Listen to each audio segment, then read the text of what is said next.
Everything is broken and weird today. Okay, I think that's working now. Great. Tap tap tap. Yeah. Okay. Can you still hear me? Yes. Great. Then everything is working on my end, I think. You're recording. I am. Yes. Okay, well, we'll start as well. Good. Awesome. So how have you been, man? Yeah, man. Oof. It's been a really weird Fucking series A. of months, to Has be it honest. been? Yeah, it really has been. It's so funny because it's almost like a joke in that I think Yeah. we've been saying this ever since we started chatting, Yeah. that things are sort of really weird. I know. It never gets any less weird. It just gets more and more weird. Exactly. It just gets more and more weird, and like it's never a lie. Like it's always true. No. That No, it's completely true. Well, I do think there's a little bit of a bias to like feel the weirdness of the present weirdness more than the weirdness of the past, because it's more distant and like when I was in the middle of Hellraiser, it was the weirdest thing I'd ever experienced. And Yeah. when I first did automatic drawing, that was the weirdest thing I'd ever experienced. I don't know, like, have I experienced something this month weirder than that first encounter? Really? Maybe. I'd have to think about it. That's the thing.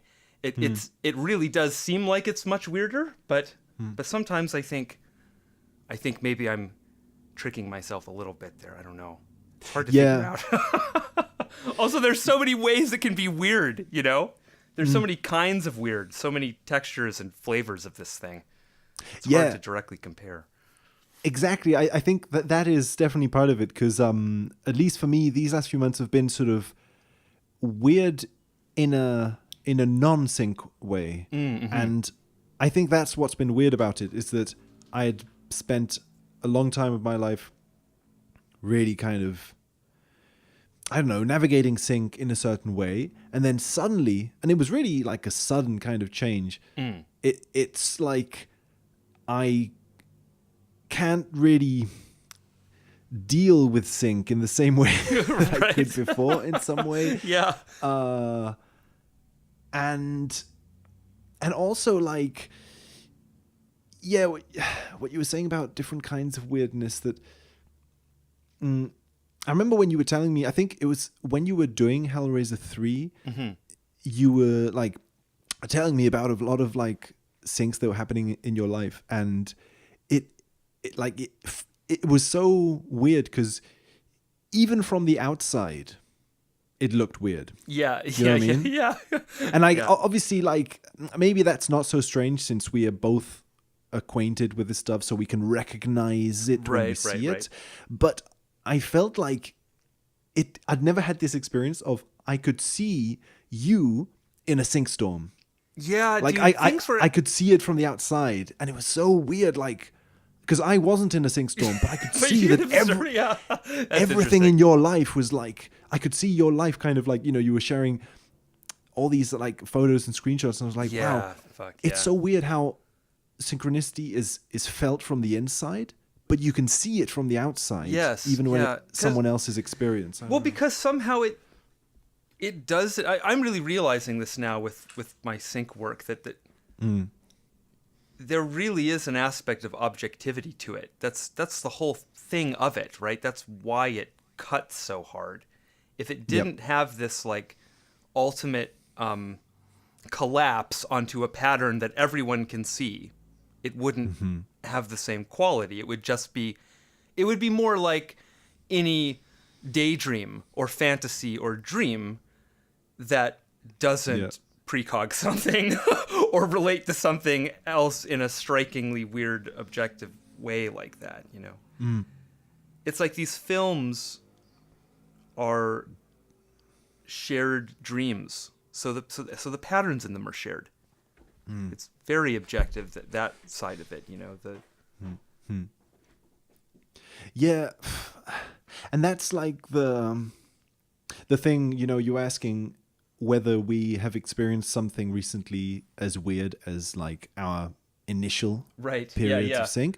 And I often, like, I was thinking about this as well recently, that because it seems I can see two kind of possibilities here, that somehow we are slowly getting more used to certain things. Yes, for Like, sure. That's happening. That's clearly a thing. Like there are things that happen on a daily basis now that would have freaked me out. Yeah, 5 they would years have been like ago. reality ending Yeah. several years ago.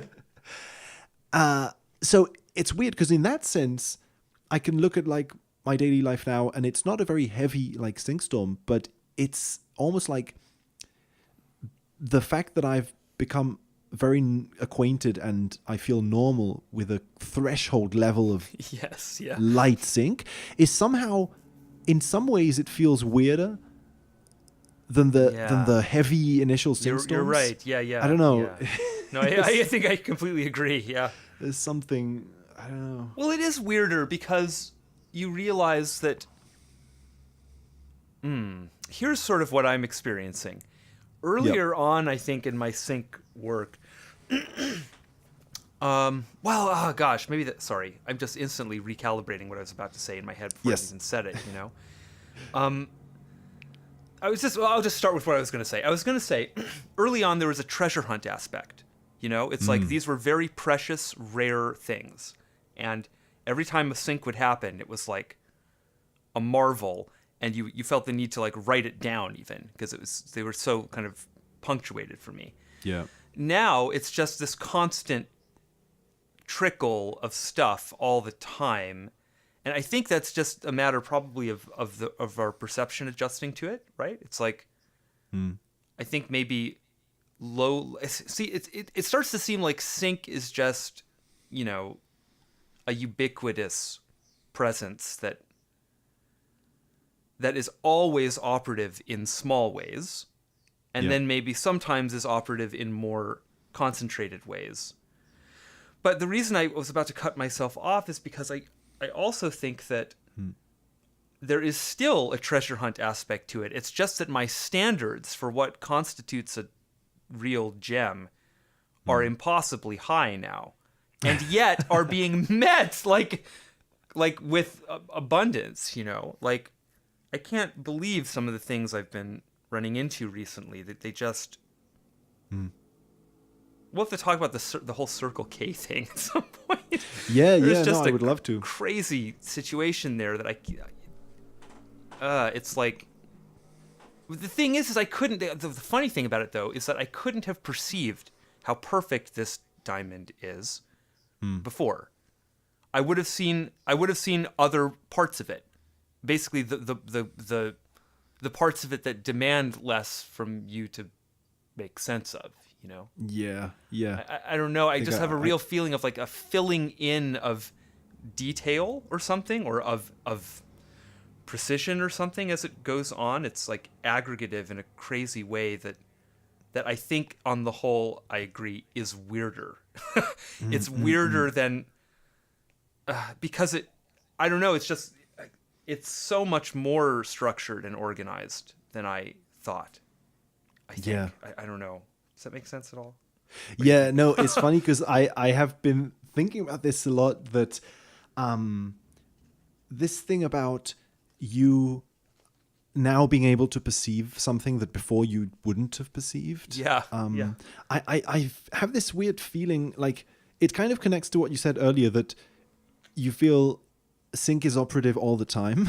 Right. Yeah. It's just like I feel there is almost like a, what you call it, you know, when in UFO experiences and stuff like that, there is always this idea that you can see an alien, but it's so traumatic that actually you think you're looking at like a Yes, bird. yeah, the whole screen memory thing. Yeah. Yeah. I feel as if there is something going on with reality where Yeah, you mentioned It's- something like that in a recent video. Yeah. Yeah. like I wonder if it's sort of like not just one screen memory, but like almost like just a chain huge, of rich, Yeah. Yeah. and so that there is like a level of sync that is too traumatic. It's present all the time, but you just Yes. don't see it. Yes, and yeah. you slowly like get comfortable with it or something, or maybe not comfortable is not the word, but you kind of You acclimate a little. Well, gosh, there really is a quality to it, isn't there, of feeling like you've kind of woken up in a weird zoo or something. I feel like I'm being watched in a weird way, you know, because something else is like invested and involved in what's going on in my life, it seems. Just today, I had this weird experience, an experience that, you know, it's one of those things that, like, you know, a year ago would have completely freaked me out. Like, I'm trying to track down this Alex Winter movie. Yep. It's that's funny because I said freaked me out there, which relates to this movie. But so whatever. It's a movie called Fever, and it's I watched the trailer, and like the first image in this trailer is a big shot of the Twin Towers. So I'm like, okay, I have to watch this. I can't find it anywhere. It's like just doesn't seem available. But so I found this other movie called Fever that has nothing to do, or it initially seemed like it had nothing to do with 9/11 sync. In the end, I think maybe it does somehow in a weird way. But what it really was just a bunch of stuff that really relates to my life. Like I had a really strong personal reaction to it, but it's like I was led into it accidentally. I don't know. I feel somehow that I'm learning to separate the personal and the collective dimensions of this stuff as well. Like the personal syncs are getting much more personal, and the collective stuff seems ever more objective and impersonal to me. Yeah. I don't know. Yeah. Sorry, that was kind of a disorganized series of thoughts. No. It's funny because, like, I think I'm going through a similar kind of process with astrology. So I suppose astrology is serving as like a framework for me to deal with the objectivity of sync. Right. Yeah, totally. Where, like, I'm starting to see this thing where sometimes I can be having a lot of synchronicities relating to elephants, for example. And it feels as if it's an incredibly subjective thing that just relates to my personal life. But recently, I'm seeing how this can connect to the experience of other people in that maybe I'm seeing the symbol of the elephant during a specific transit where, you know, interesting. the elephant is somehow resonant of a certain energy.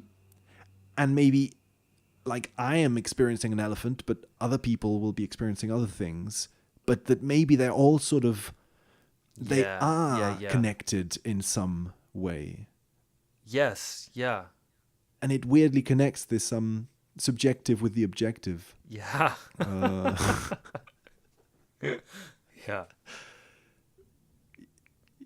Why did you pick elephant, by the way? Is that just really a random example, or was there a reason?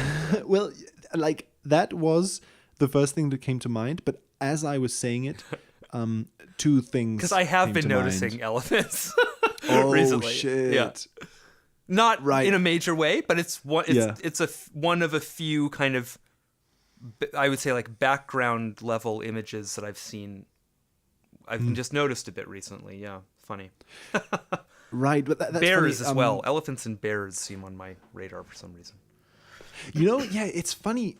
There do seem to be certain animals that come up. Yeah.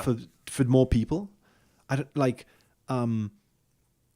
bears, elephants. Like, yeah, totally. It does seem like some spirit animal thing, you know. There are certain animals that exist on planet Earth, but I've never really seen related to, like, sync stuff. True. Yeah. But that doesn't mean that they can't. Like, that's just sort of like a little hypothesis I'm throwing out there. But, like, No, it does seem like there's a small collection of, like, popular spirit animals. Yeah. But no, just to quickly answer that, like, that as I was saying it, I thought of Ganesha, the Indian. yeah. Yeah, that's what Because- I most often seem to sort of think of in relation to the elephant, I guess. That and the whole memory thing. Those two things. Oh, that's interesting. They never forget, right? That's very interesting because I think what I always relate to Ganesha is that I think Ganesha is like very mental. Oh, It's interesting. about- Yeah, I don't know much I- about Ganesha. I don't know much about it, so I you know, the listeners can judge. Sure, yeah. I think that it's somehow related to Mercury, very sort of mental, very. I have this weird feeling that Ganesha is somehow a Hindu version of Mercury. They're probably not completely the same, but something to do with communication and mental stuff. I may be completely interesting. missing the mark here. But No, that's- it that's- seems- I remember reading. It seems like it makes sense to me. I don't know, for something about the elephant exudes sagely wisdom. I think that's why they have to they're supposed to have a long memory. They look old and wrinkly, don't they? So I think we project old, crone and old man things onto them. Or I do anyway. Yeah, like it's kind of like turtles or Yes, something. very It's much this, like turtles, I think. Yeah. animals that have lived a long time. Yep. Yeah. Yeah. Do elephants actually live a long time? Yeah, Or is I it just completely our weird human symbol connection to them? I was literally like that came into my mind after saying it. And also like just to throw it out there, I always think of this image of the world resting on the back of a turtle. Mm-hmm. There's these old images. I think like Joseph Campbell uses them sometimes as examples of images that relate to like the axis mundi, where there's like a Yeah, I love those pictures. flat sort of circle Yeah. that is the earth, and I'm thinking of this because specifically the animals that are holding the earth are turtles and elephants. I think there's like a square of 4 Right. elephants That's so weird. Yeah. standing on top of a giant turtle shell. Well, it's funny. I had turtles and tortoises growing up. They were like a major Oh. pet for me, and Nice.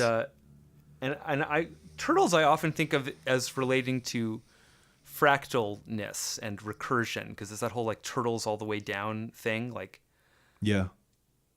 turtles resting on turtles infinitely. They're funny Yeah. animals though, turtles. So they just can, they retract into they're just like built for robust longevity. So they are very similar to elephants in the symbol space, I'd say. Yeah.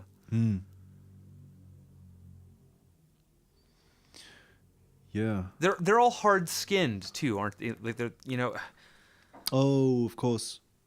elephants They're- aren't reptiles, but they have that kind of character. Their skin's very kind of like sun dried and leathery. Yeah. Well, it would be interesting to do a podcast where we just entirely just drift around symbol space with no like attempt to like have any narrative content at all. I love it because this whole section of the podcast is just like us appreciating, like, Yeah, the spirit of the elephant, basically. yeah, it's just like, yeah, man, cool. And I love it. Totally, me too. It's great. But wow, it's funny because like I think we both had so many things to say that we've opened up already loads of topics that I would have loved to explore and that I don't remember Yeah, anymore. same. Yep. Oh well. Well, let's talk about Us, because we both just Okay. watched that recently, right? Oh, of course. Yes. Okay. Yeah. Cool. Yeah. Oof. Wow, strange fucking That was movie, a dude. Strange film. Yeah. It's funny Yeah. for me watching it.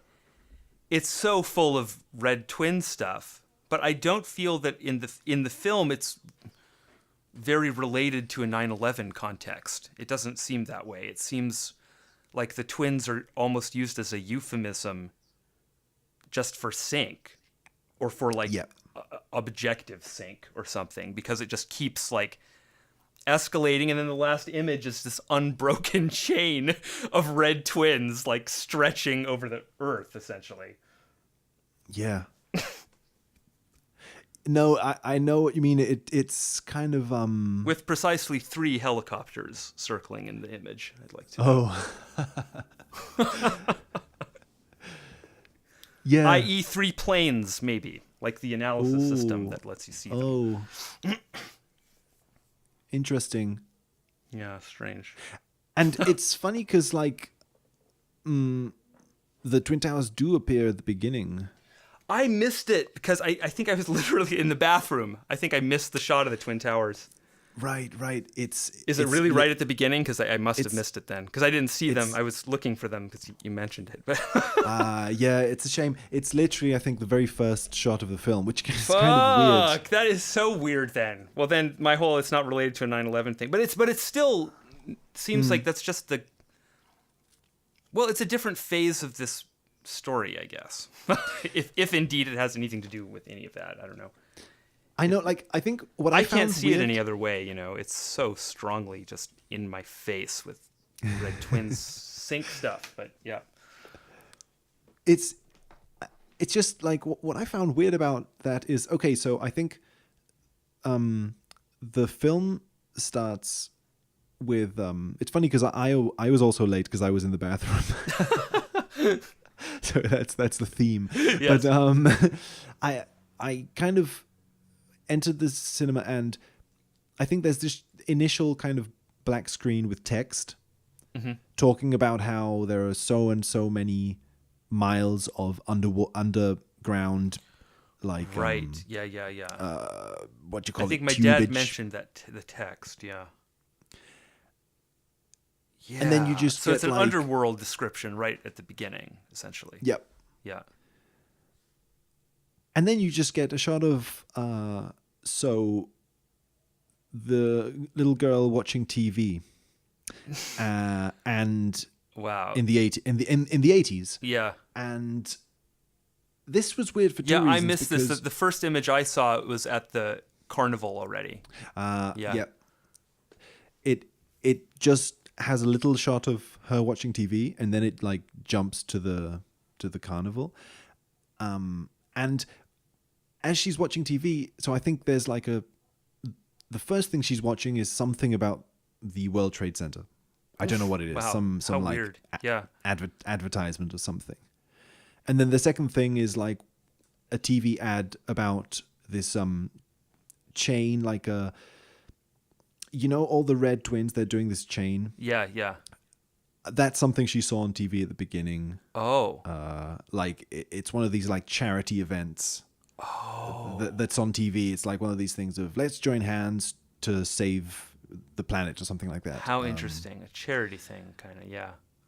What's weird, what I found weird, is that in between those two shots, the Twin Towers and the chain thing, the Yeah. TV kind of goes black, like it's sort of, there's a little pause in between. Oh, weird. Okay. And in that pause, you can see the girl's reflection on the TV. Oh, wow. Dude, So considering what the is whole- this movie doing? Yeah, It's like so clear and direct. It's and like what else? What is anything else happening in that scene, or is it really just her looking at this TV? I think Is there like a 'Cause conversation like some other reason, or is it just the whole movie seems like it's so like laser focused on this issue of twinness constantly. How weird that it instantly relates it to the Twin Towers like that, though, and like images of them on TV. Weird. And what I find strange about that as well is that, like we have spoken, I think in the other podcasts, this is an issue clearly that that hasn't been explicitly shown in movies for a long time, right? That Right. For a long time, any movie with the Twin Towers in it was a taboo thing. Right. So Or it it's was just- or it was like very explicit historical reenactment kind of thing. Here's a movie Yeah. about 9/11 with Charlie Sheen. That yeah. exists, right? I don't know what that. I haven't seen any of these movies. It would be interesting to watch the actual movies about 9/11. Oliver Stone did a thing. There's like a few of them, but this is a different thing now because it does seem like maybe this film is, it's perhaps making some kind of a conscious comment on like a post 9/11 world in some way. Yeah.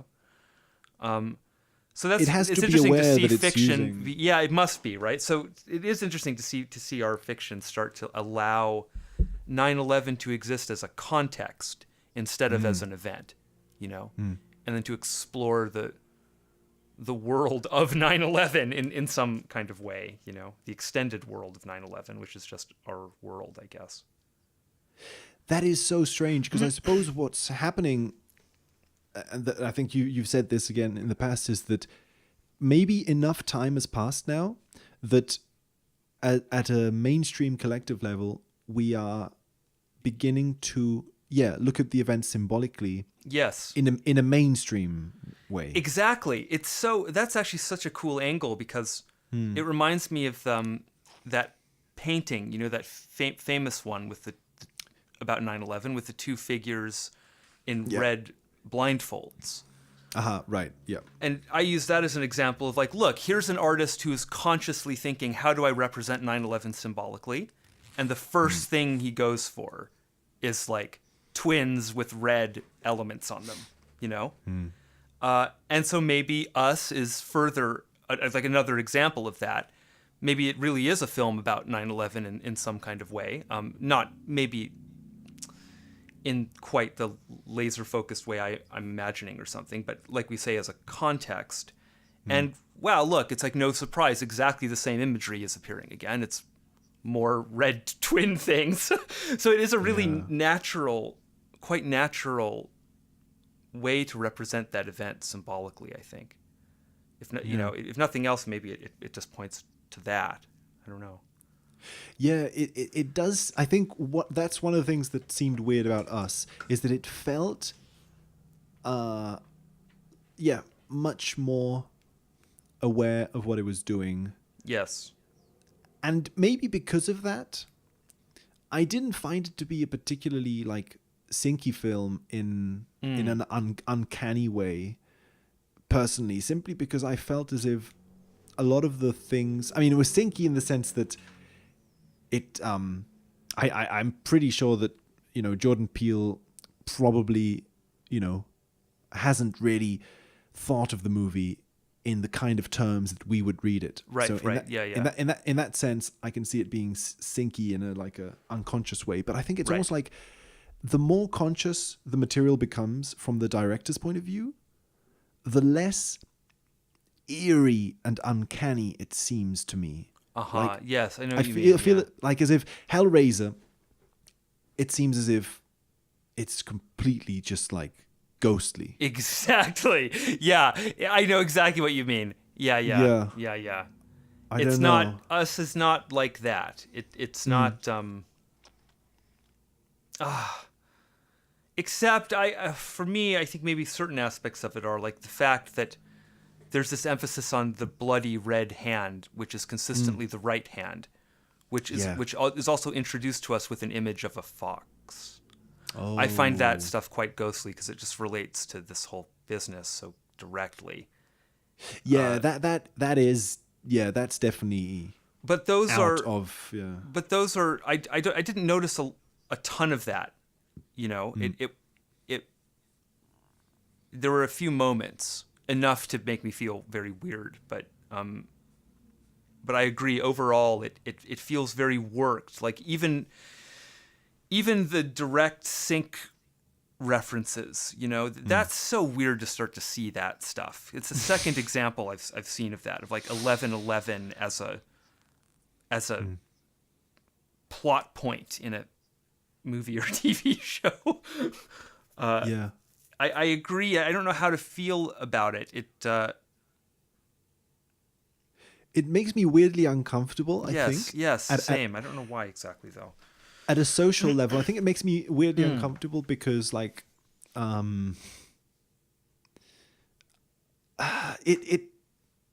this this is so difficult to like explain, but it's almost as if it suggests that a collective sort of awareness of synchronicity is arriving. At least that's Yeah, it really seems that way. I keep trying to resist that for some reason. yeah, but there are a lot of increasingly strong indications that that's happening. Even at just the level of a pop cultural fad or something. But something seems like it's arising. I agree. Yeah. And I suppose there's something that makes me uncomfortable about that because the implications are really strange. Yeah, they're very, very strange. Yeah. Yeah. Well, that's the thing is I don't know how to. That is another thing I'd say about us is, as an example of that process, it still feels very strange to me, because it's like when do people realize that us is a movie about an actual apocalypse that is about, like, and not just us, but in general, that these films that we're showing ourselves about these weird end of the world information disasters from within increasingly, that those are like, because part of what it would mean, I suppose, for Sync to arrive in that way is this whole issue of fantasy and reality falling into each other in a way that it's hard for me to imagine what it would look like for the collective to go through that together. Yeah. It doesn't seem, first of all, like the kind of thing you can go through collectively. No. Except in weird sci-fi kinds of scenarios, which makes me really start to worry about technology and screens and all this, because I do start to imagine something like very much like The Matrix somehow, where like a soft version of that, where people are just isolated like me in their apartments, but kind of that would be sort of together alone enough maybe to for everyone to fall into their own image systems. It is such a it seems so personal far-fetched thing because, like, it constantly reminds me of my experiences with mushrooms, because, like you say, that's sort of the most intensely I have ever felt the melting between the waking and the dream world. And it's such a it's such a personal experience. At the same time, it isn't Yeah. it isn't because your Yeah. whole sort of personality, you become identified with many different locuses of self. And another thing, while I'm on the topic of psychedelics, I just want to bring 2 points that Yes.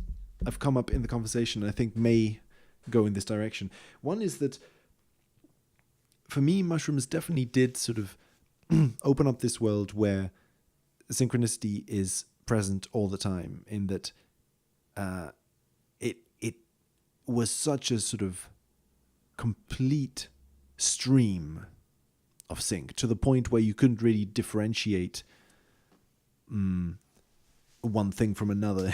Sort of a Right. and so Did you say something recently that like the psychedelic, you view the psychedelic experience almost as a sub experience of sync?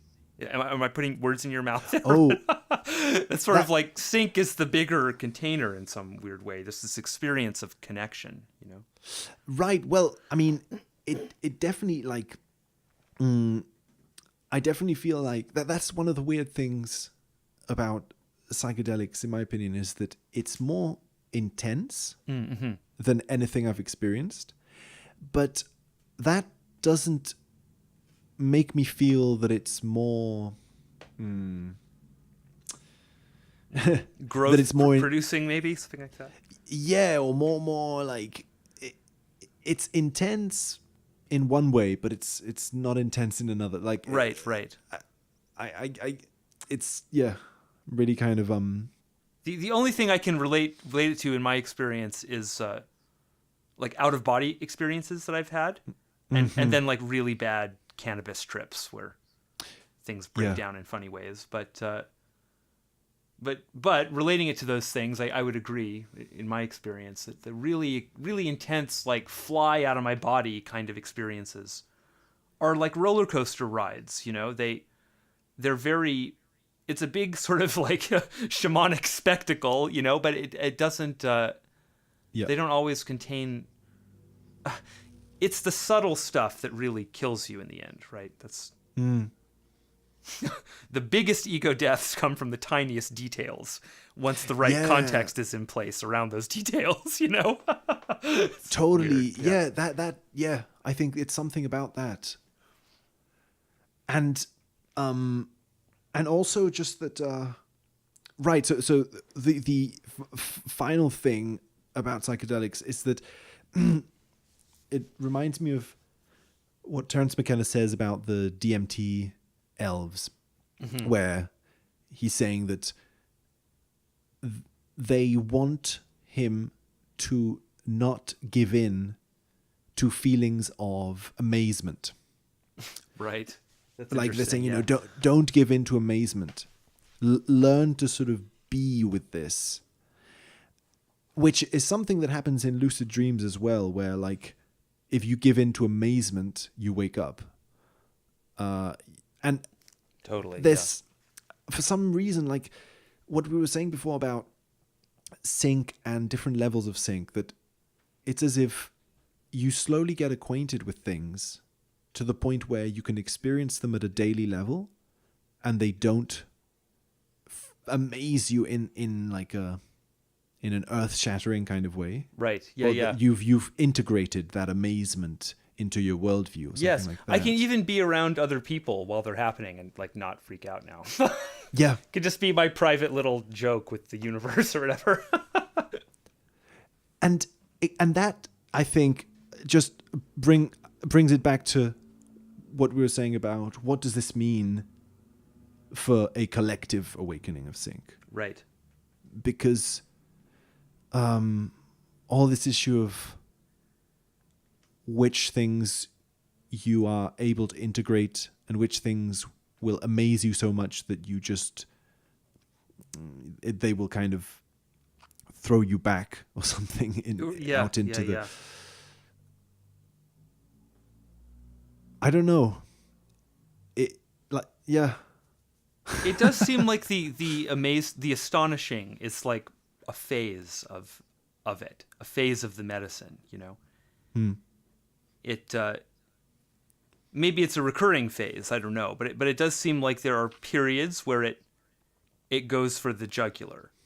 It really Yes. wants to show you a spectacle, you know, and maybe a like detail aligned thing that blows your brain in the other direction, you know. And periods where it doesn't seem like that very much at all. Periods where it just seems like a friendly hello even, and then it goes away, you know. It's just I never even know. I don't know. I'm increasingly like anthropomorphizing it, like the sync mind or whatever it is, you know. Yeah. But I'm also never really sure that we're not dealing with just a bunch of stuff that. It's weird. It's just messages without knowing who's sending them. We just know that they're messages because they're organized enough to be read. What a weird situation. One sender, multiple senders, no idea. You know, is that even the right way to think about what it is? No idea. But somehow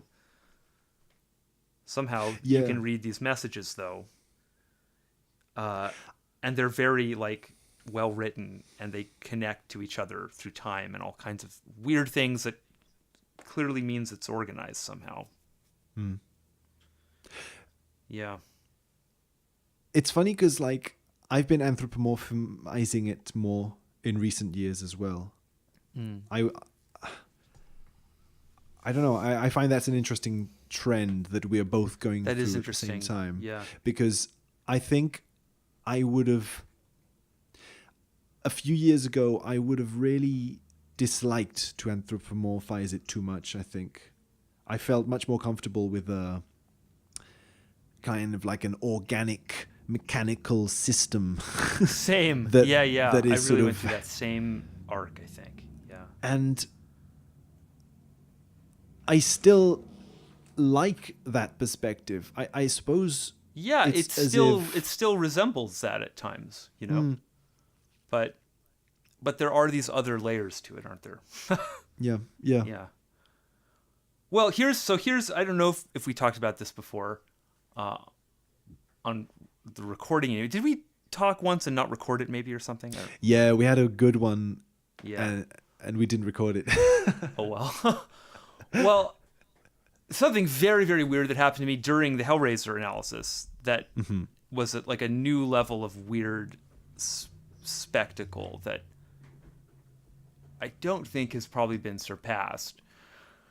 Was just like, how do you even describe this? Basically, it was like I'm finishing work on this thing and realizing that the whole film is kind of an instruction on about something I'm supposed to do in my fantasy world to do with Ground Zero and a bunch of stuff.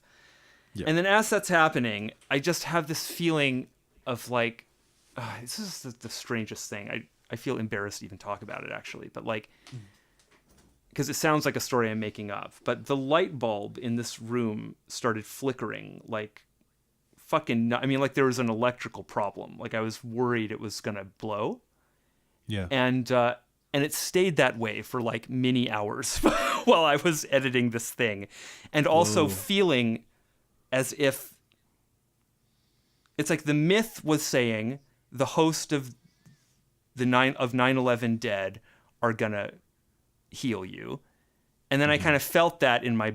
Not kind of. I had intense bodily experiences of like I don't know how to describe it, like deep body trauma, grief, like being excised, you know? And then this light bulb is flickering. And then the crazy fucking thing, dude, is I'm looking at this light bulb right now in my lamp and it's fine.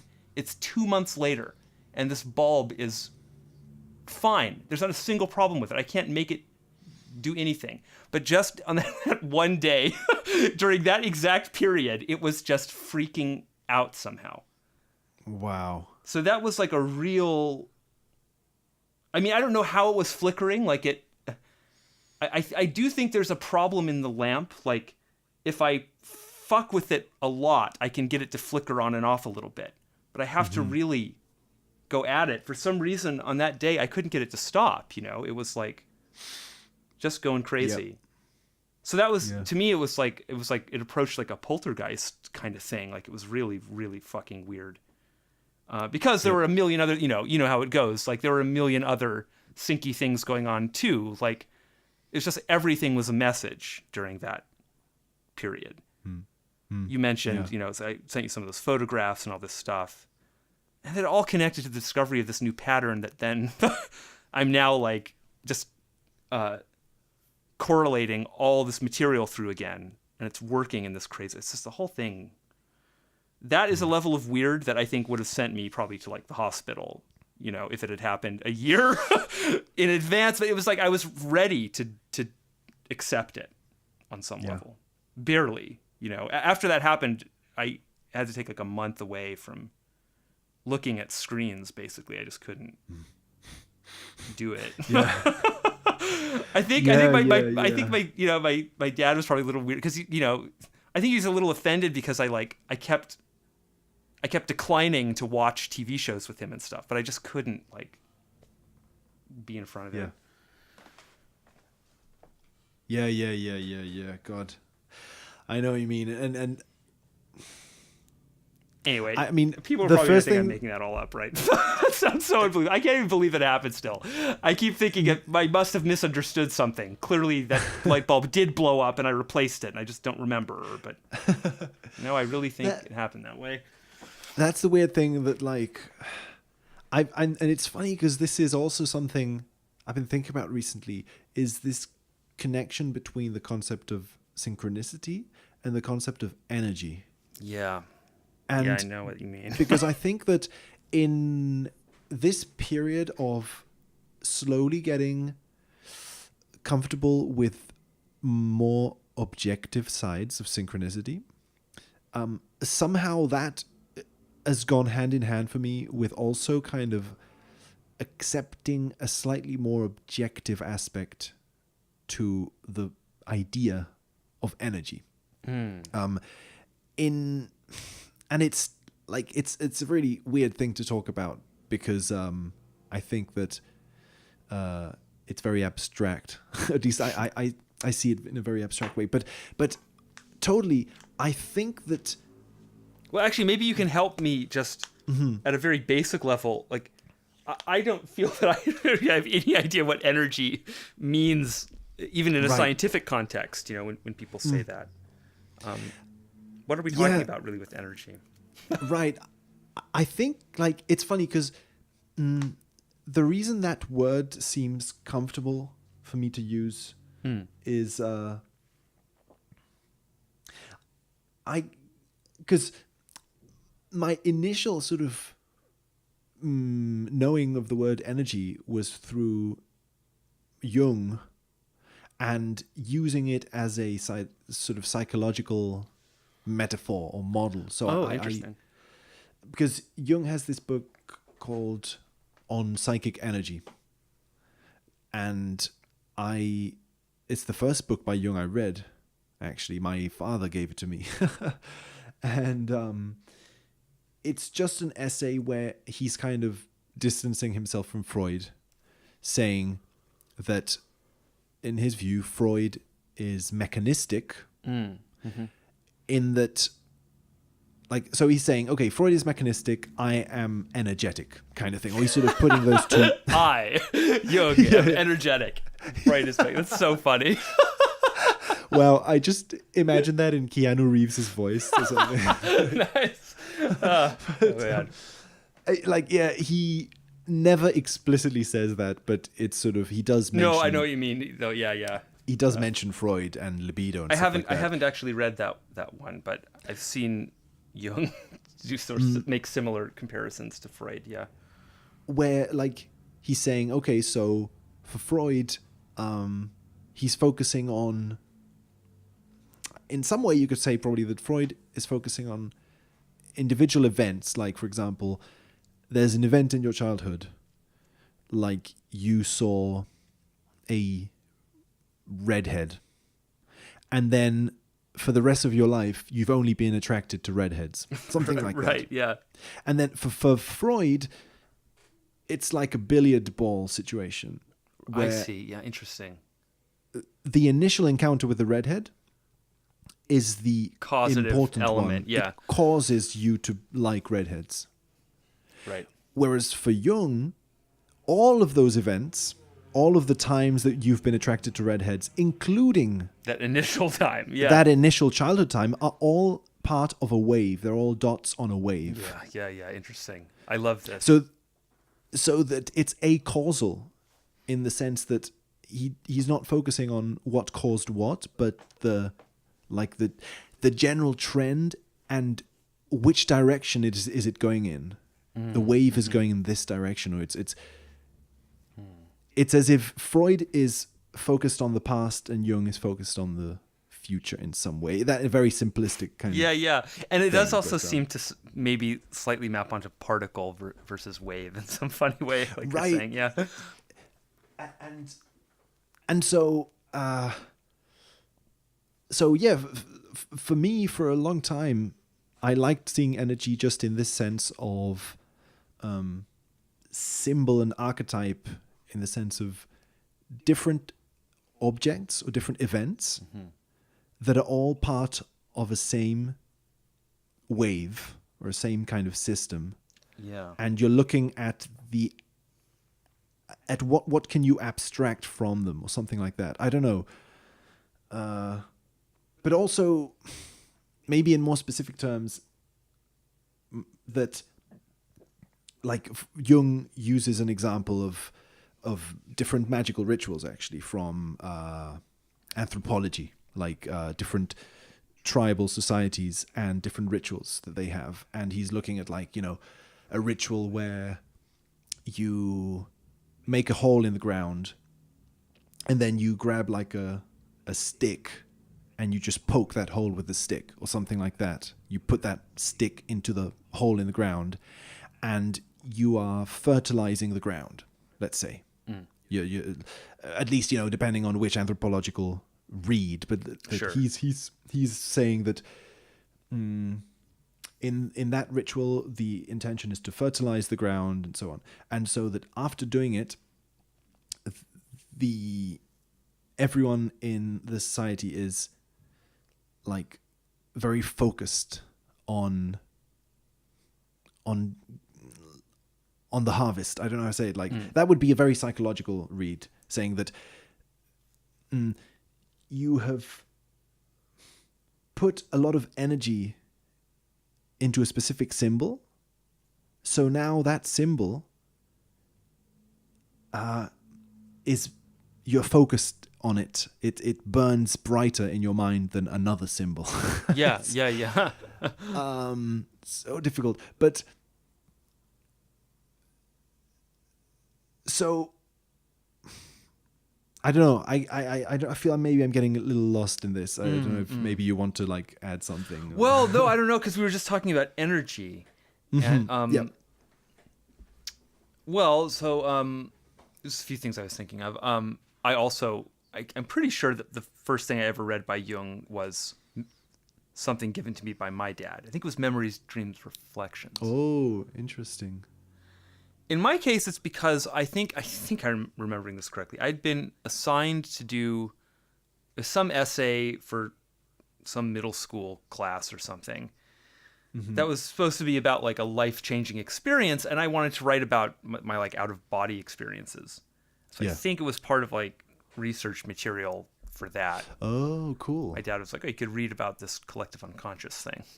It meant nothing to me at the time. I don't think I really, looked at it that closely. Interesting. Yeah. So I don't know that in terms of energy, the first time I ever really thought about energy was in like electronics engineering contexts. But I don't really understand what that means, Yeah. I just think of it, it's like water flowing through these little pipes in these circuits I design. It's very weird. I have a very weird, like, practical understanding of it that doesn't tell me at all what it is in like any way. And then probably the first time I thought about energy philosophically was already in a psychological context, like you're saying. Probably was at the same time I was started to get into like cybernetics and Bateson and all that stuff, and thinking about information and the way that information and energy relate.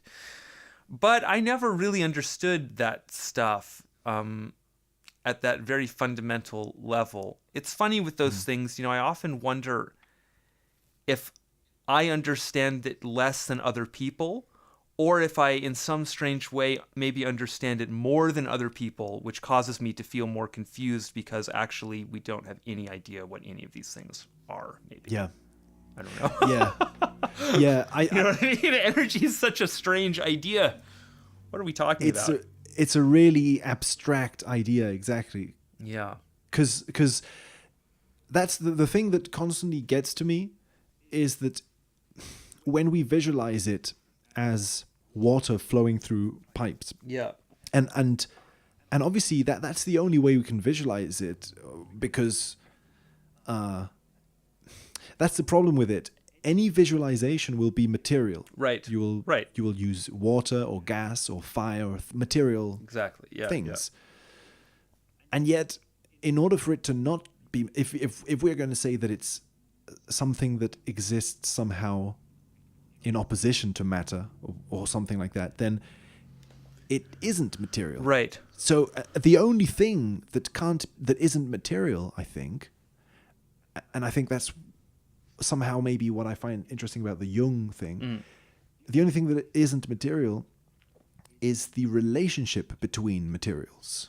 Or like the So how would you say that like mathematics fits in?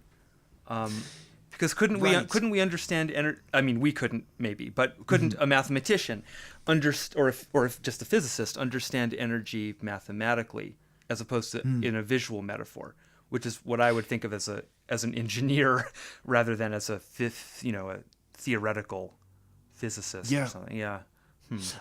Yeah, like I don't know. I've been trying to think about this a lot because my problem or like my bias, I think, is that I will always it always leads me to some sort of like mystical, weird kind of idealism where it always kind of leads me to a point where consciousness is absolutely like necessary For the concept of energy. Interesting. But that's sort of my bias.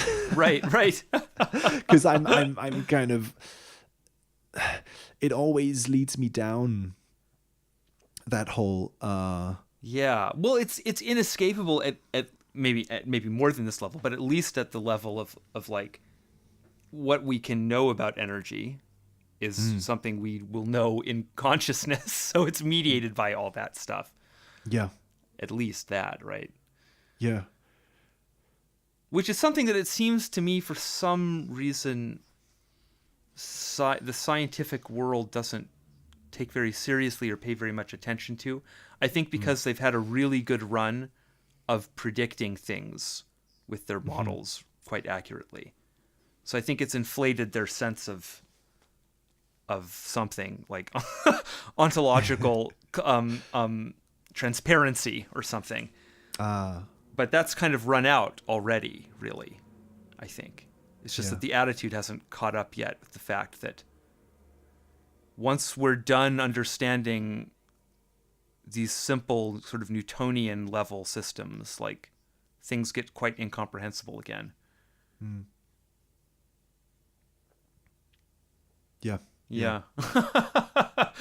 It's weird to think, I guess it's slightly changing gears, but like, how do you relate to like the world of like quantum mechanical pop cultural material? Like that movie, What the Bleep Do We Know?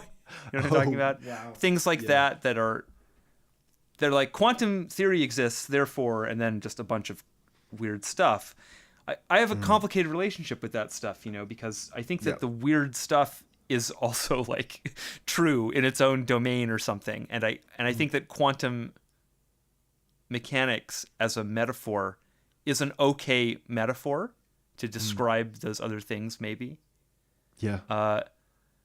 But it also just seems like an interesting study in like our weird cultural neuroses surrounding science and truth and like admissible knowledge and all kinds of weird stuff. I don't know. I know, it's strange. It's almost as if it's kind of to use quantum mechanics as a metaphor for, or like as an explanation for spiritual stuff, doesn't do justice to the spiritual stuff. Right. And at the same time also Or doesn't to do the- justice to the Yeah. to the fucking like quantum mechanical stuff. Yeah. We should apologize to the ghost of Robert Anton Wilson because he did that so much. But sorry, Rob, I think it's just a little bullshit, that whole thing. Yeah. I just think it's a bit bullshit. It's funny. It's interesting you bring that up because the only thing by Robert Anton Wilson I've read is Cosmic Trigger. Yeah. And I remember that book was amazing, but there were parts in it that I was like, what?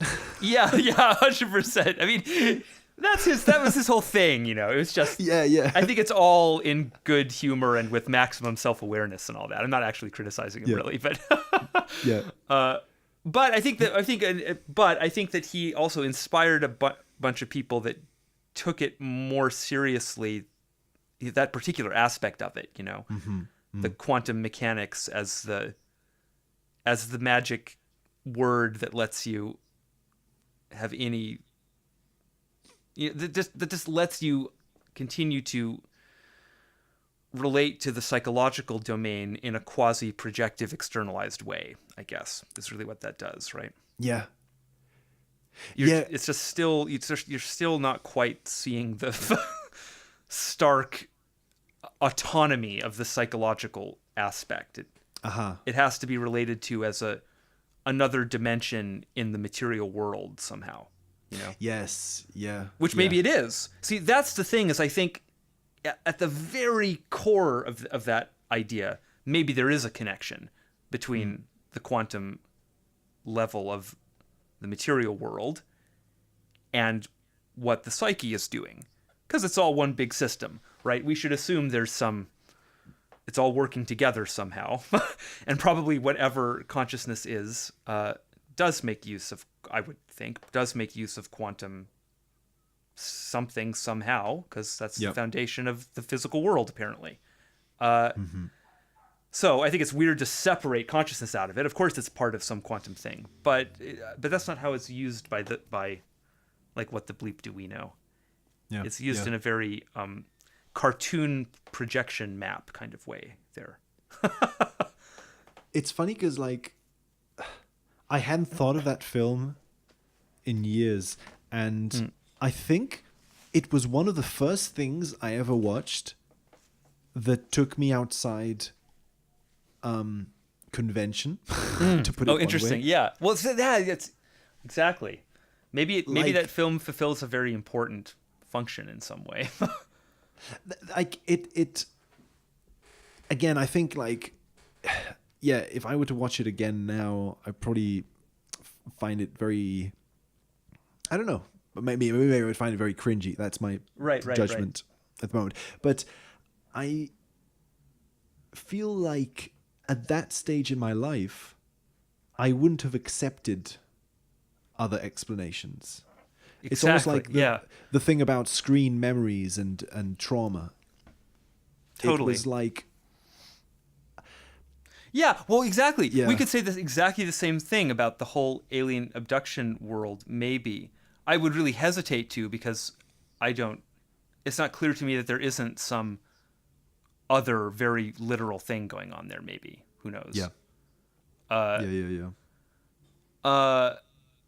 However, the way I tend to view it is more that these are strange individuation experiences, you know, and the aliens are psychological figures, and it's you know, it's like an ayahuasca trip that has happened spontaneously, basically, and makes use of contemporary ideas like spaceships and stuff. I don't know.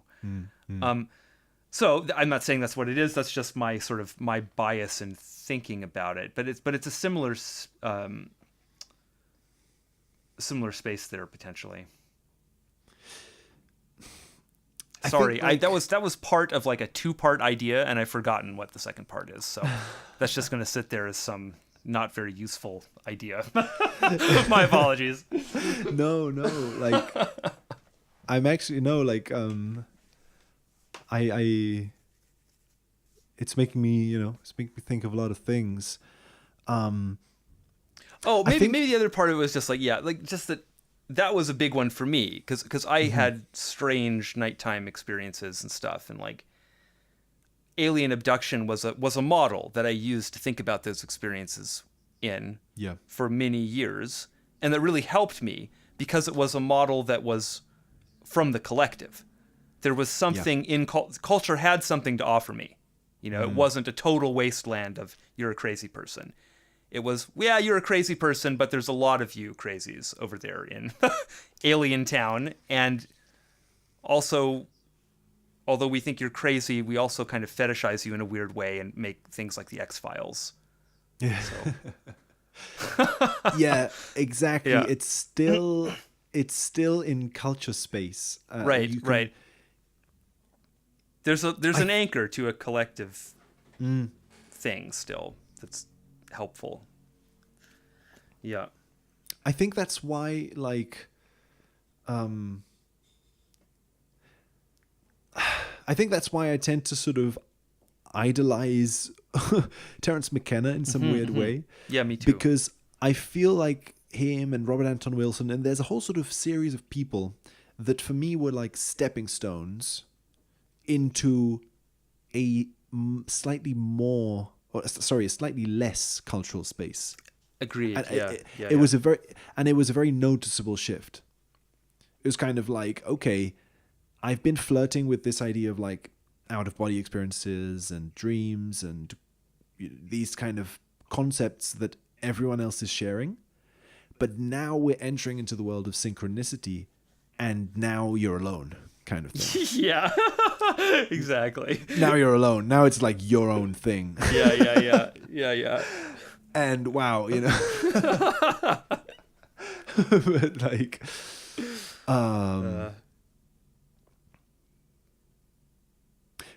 yeah. but I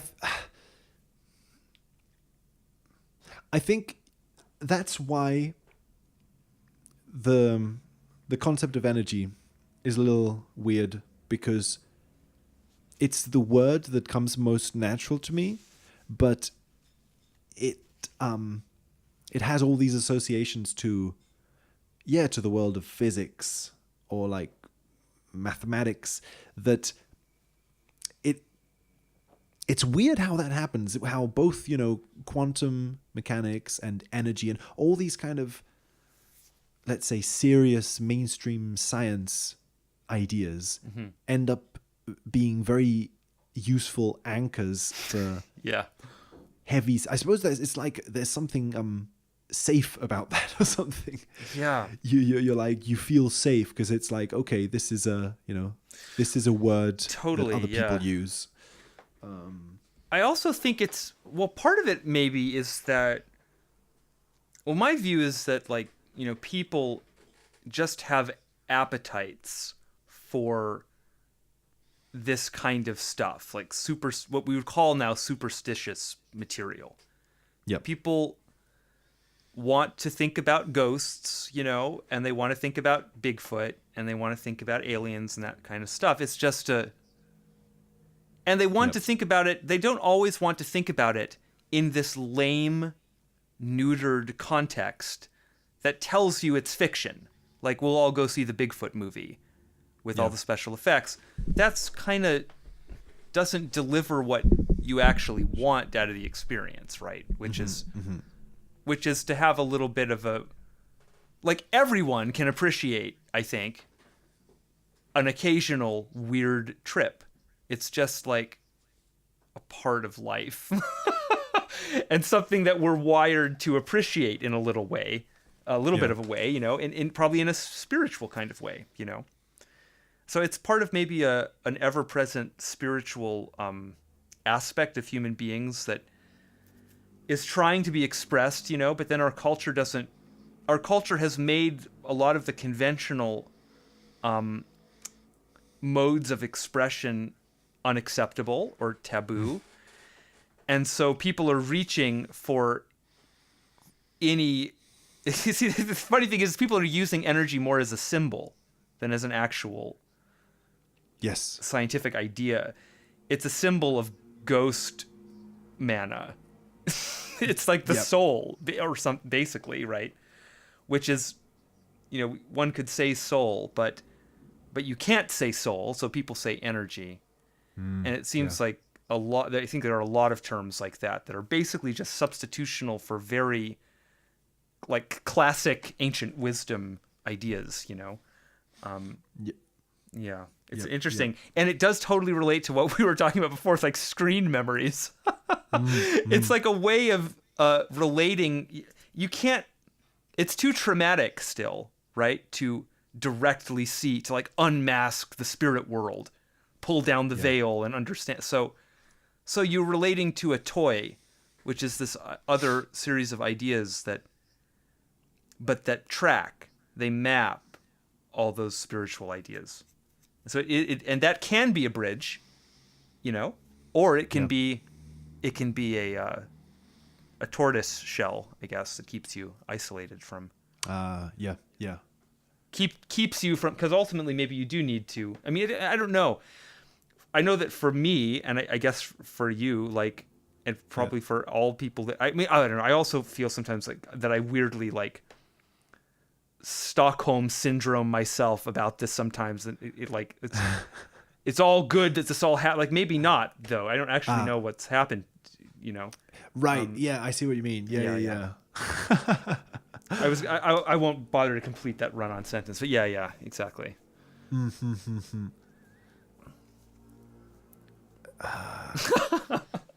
No, I mean, okay, well, I think I will. I think I will return to what you were saying about the light bulb for a second. Yes. Oh, excellent. Oh God, this light bulb. Because there was something I wanted to say about that. It's just that like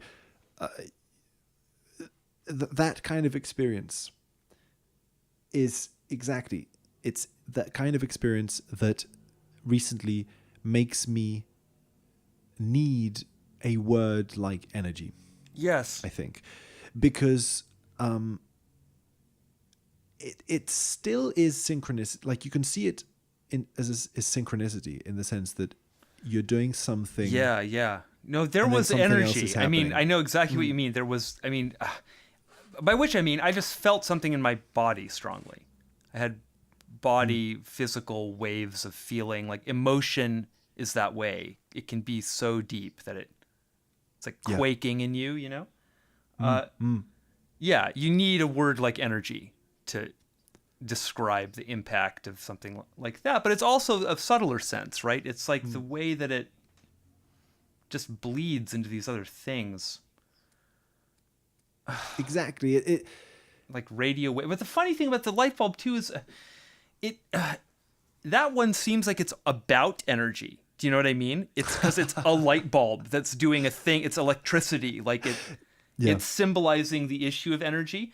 I don't think that actually there was an energetic thing happening with that light bulb.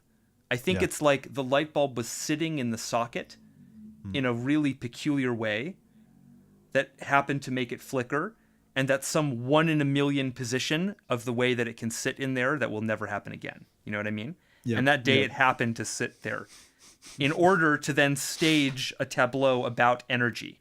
Yeah. Like how fucking know weird. what you mean, You man. know? And it somehow also relates to this other thing that's come on my radar recently. I don't know how this relates, so I'm just going to throw it out. It's that scene Yeah. in The Honeymooners that they're watching in Back to the Future, because Alice is the redhead that makes up the 9/11, that makes up part of the 9/11 image match there, but the image is in black and white.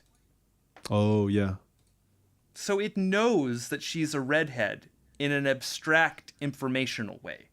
It's not Yeah. about... I like, that would even make sense. I don't even know what I was thinking to begin with, you know, but for some reason I initially was thinking like, yeah, it's like the actual properties of the material attract, somehow it's the image itself, but it's not. It's the meaning of it already. It's not that it's actual red on the film. It's the meaning of red in that location. And then it's the same thing with these pinhead pins that I just ordered, because they're not actually made out of metal. It's just plastic spray painted to look like metal. Right. But Right. but then it gets magnetized symbolically anyway.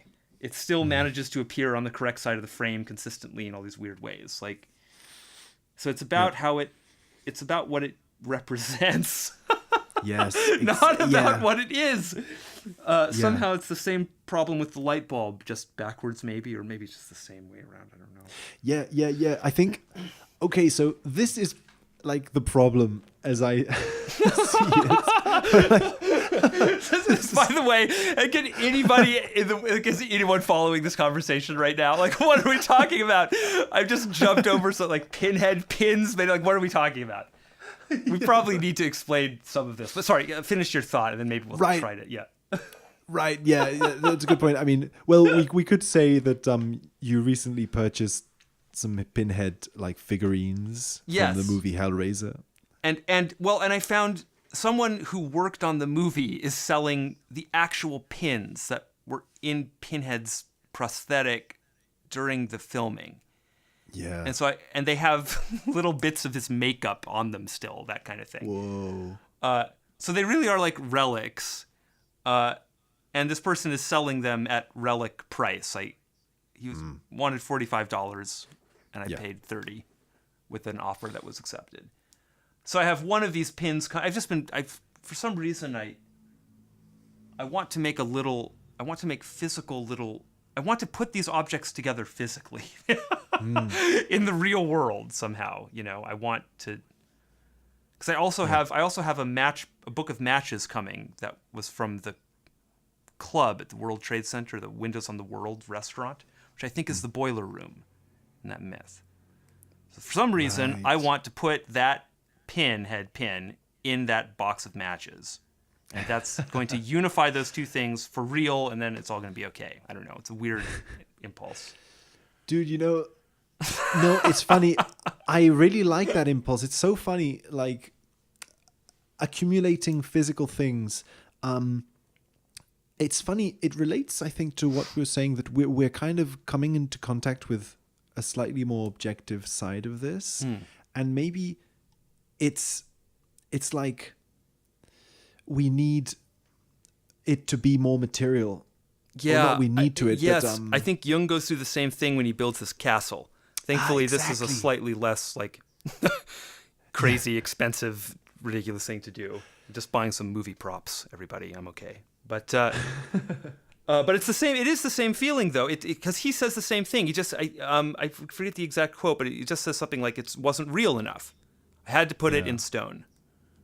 I don't know what that means. You have to. So is it that we're trying to convince ourselves of the reality of something? It doesn't feel that way. It feels more like it's so real in my head that I can't stand it. I just need some external representation of its reality. Yeah. Yeah.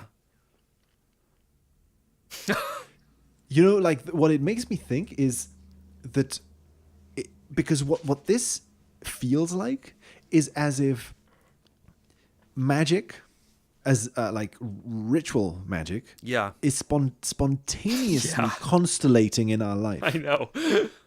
I'm just becoming So a it's funny magician. because it's as if you don't really need to read about magic if you don't want to. No. like, Yeah, it doesn't seem like you need to at all. At some stage in the process, you somehow are drawn to put certain objects in certain places and paint certain things, certain colors. And you to basically interact with the physical, you need some physical vessel. Yes. You need physical stuff Yeah. to manipulate. Yeah. It's so strange. Yeah. Yeah, it's really strange. And like you say, it feels as if it's important. It's important to get these things and to put them in these Yes, places. but it's so at odds with what I was just describing, the fact that it's not a real pin. Uh-huh. So it could be any pin. It could be a toothpick that I decide is Pinhead's pin, But for some reason it doesn't actually seem to work that way. Yet it does at the same time. Sorry. Yeah. I know. Alchemy is the worst.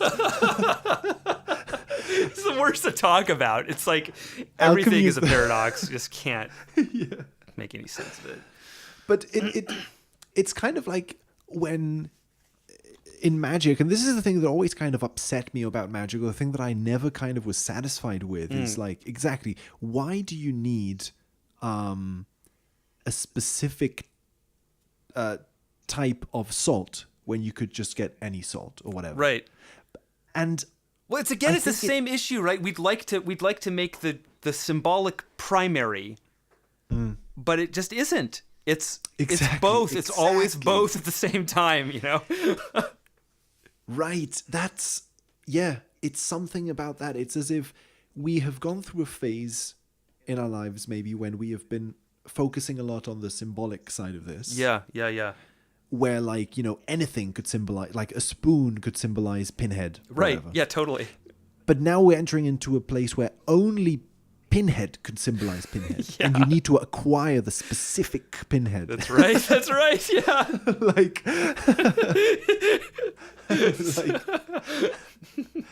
wow. Yeah. Yeah, exactly. No, it's very specific. I would not have bought those pins if they were from one of the other Hellraiser movies. These were specifically from Hellraiser 3. So I want those ones. Because you can try and convince yourself that, you know, you can try and like use self-suggestion to like Yeah. say, oh, this is the right kind of Pinhead. But Well, it's so weird because I bought the figurine first, thinking it would scratch the itch, you know? I was like, I'll just get this little Right. action figure. I didn't know that the actual pins existed. Once I'd bought the action figure, then it was weird, like, suddenly into my awareness came, oh, I can buy actual pins of Pinhead's head. the actual thing, yeah. And then I realized that was actually what I wanted. That's what I was going for anyway. I don't know. What is that about, though? In the end, it's like, do I want a lock of Doug Bradley's hair? You know? How about some toenail clip? Like, how weird does it go? Yeah. Yeah. I don't Yeah. feel that way. I don't feel that it's about that person at all. No. I have no interest in Doug Bradley, really. I have an interest in the moment when he was Pinhead and was captured by those cameras. Yeah. Yeah. Somehow that's what it's about. It's about that it's about being able to mentally teleport to that situation and all the weird things that happened exactly when that camera rolled, you know? It's the same way with 9/11, I guess. Which I was involved, you know, with that. It's like we watched it in real time, so we're very personally connected to it. I felt weird, you know. It's like I'm buying little things that were like in the World Trade Center. It's like, shouldn't I let someone who has a more direct reason to want these things, you know, get these things? But then I realized, I don't know, you know, it was a big shared thing. I don't know. Yeah. Yeah. Yeah. Yeah. No. I'm going to treat them, you know, with respect, obviously, and Yeah. No. so yeah. I mean, I think it's as if it kind of suggests that, you know, unconsciously you know when something is an actual pin from Pinhead. Right. Yeah. Yeah. That somehow that's sort of what... Yeah, you can't fool the unconscious with a conscious substitution. The unconscious can make a substitution if it decides to. But it seems like your conscious attempts to satisfy it with something that's not actually charged with mana don't work. Does that make sense? Yeah. I think so. Another part of why I find this weird is because, like, the light bulb thing again. Yeah. I've had similar, but not so. I don't know. Not so direct experiences of that where, like, I will, feel energy in my body, and the only way I can describe that is like muscle tension. I mean, there's like, I don't know exactly how to describe it, like sort of, or warmth, muscle tension and warmth, whatever that means exactly. Like you sort of feel something like rising up your spine or something. Yeah, for me it's quite electrical. It reminds me of, I got electrocuted a lot when I was a kid. Oh, right. Because I was just a dumb kid. I don't know.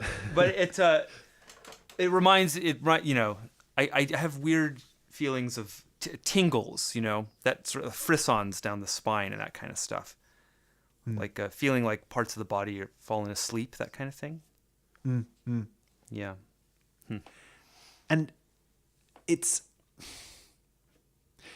the reason why sometimes the word energy is useful is kind of like what you were saying with the electrical circuits and like water flowing through the circuits, because sometimes it really does feel like you do something and that thing, like, okay, I need to give a concrete example, because otherwise, like, you will feel energy rising up the spine, and as it kind of like climaxes, to say it one way, it's something like it diffuses, something happens, like the furniture creaks really loudly, yeah, or like the CPU fan on my computer suddenly like kind of stops, or yeah. stuff like that. So Or you get a text from some strange person you haven't talked to in 10 years. yeah, Get exactly. really weird, that stuff, yeah. and exactly the text is a good example, because that's the thing that I find weird, is that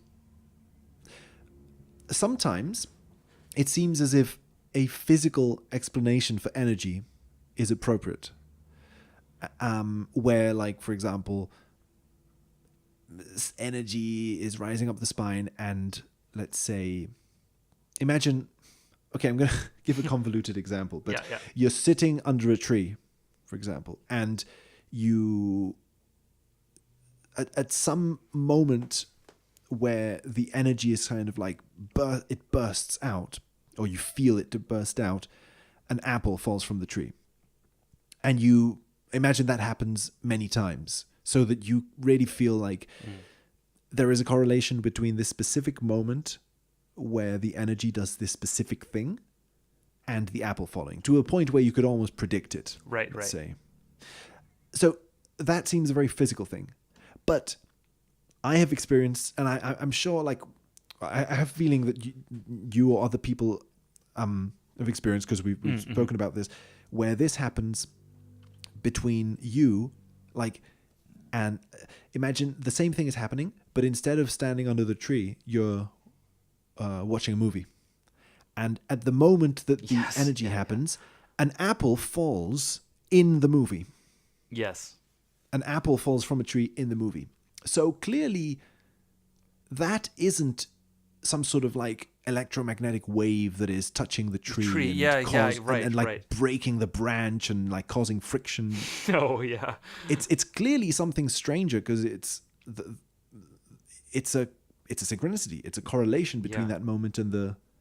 But I think what's weird about it is that there are times when it's a synchronicity, and there are times when it really does feel, and I think at some level it maybe is a physical thing. Yeah. Where physically it works on both levels, at the like level of meaning and symbol, and maybe, at least I feel recently, as if things like telekinesis and stuff like that could be possible. I that's totally, dude. Yeah, I'm really on that wave too. It's hard to know at what. Yeah, it's hard to know a lot about that. Yeah. A lot. Yeah. Or a lot about know it. Anything about it. Yeah. Well, telekinesis. This is a weird thing, because in a way, I feel that I'm constantly performing it, because I don't understand the connection between my consciousness and my body. So I have telekinetic control over my body, if over nothing else, right? Yeah. It's weird to me that people only perceive the ghostliness when it's an object at a distance.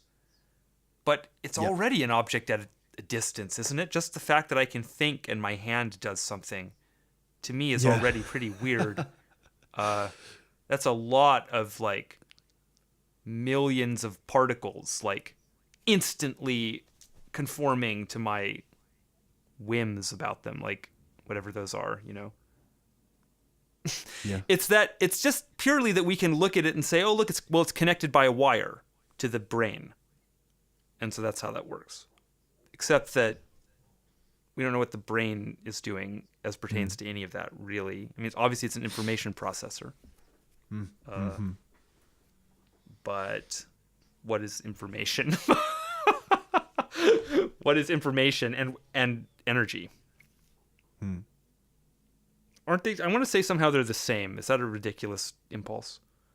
No, well, Because entropy works in both contexts, right? It's actually the same equation, I think, for like information entropy and actual like thermodynamical entropy. Am I right about? I don't know if I could be completely wrong about that.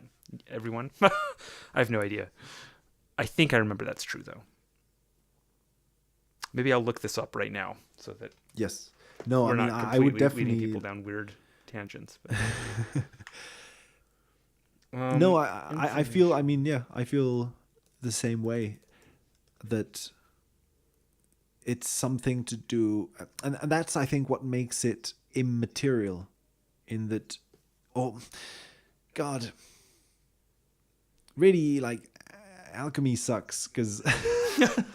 Yes. You know, it's yes, sure. I can't look this up right now. immaterial. Sorry, it's like subtle and complicated, you know, and who knows? Basically, is the answer Right. to this. Yes, there is an idea of entropy in information theory, of course, and there are other ideas of.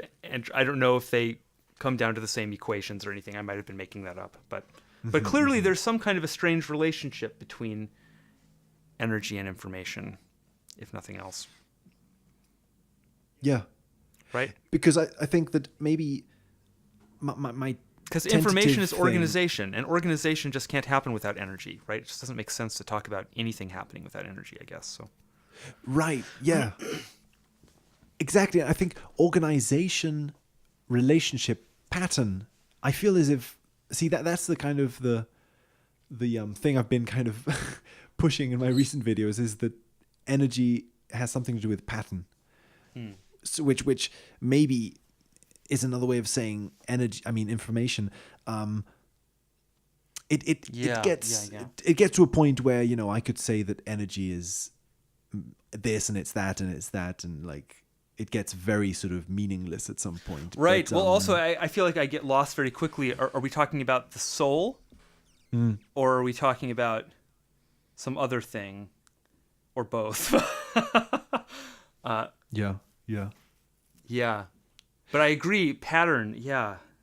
Well, it's the thing about pattern is it seems so fundamental to what we are as perceiving beings, that no matter the object of our speculations, we're going to be able to relate it back to pattern because we are pattern somehow. Yeah.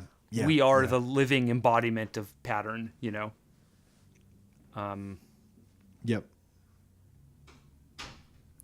Not just us, life, broadly speaking. Yeah. But that doesn't mean that but then you have to ask the question, why? Why is life that way? It's probably not an accident that we're big pattern obsessed things, right? So probably there is a reason to think pattern is also fundamental in a deeper way than just something about biology. Obviously, I guess. That's all obvious, right? You just look at the natural world, it's clear that it's patterns from top to bottom. I don't know. Yeah. Yeah, this is like I think this is definitely a topic that Alchemy Sucks should be the name of the show. Let's change it. Rainbow Club is nice and everything, but Alchemy Sucks is way better. It sounds like it should be on MTV, and we should open with like some kind of nice grunge music or something. And we could both wear like shades. Yeah. We're both wearing sync goggles. Yes. Oh, those? Oh God. Okay, I want to make a reference, but I don't know if it's too like I think it was MTV.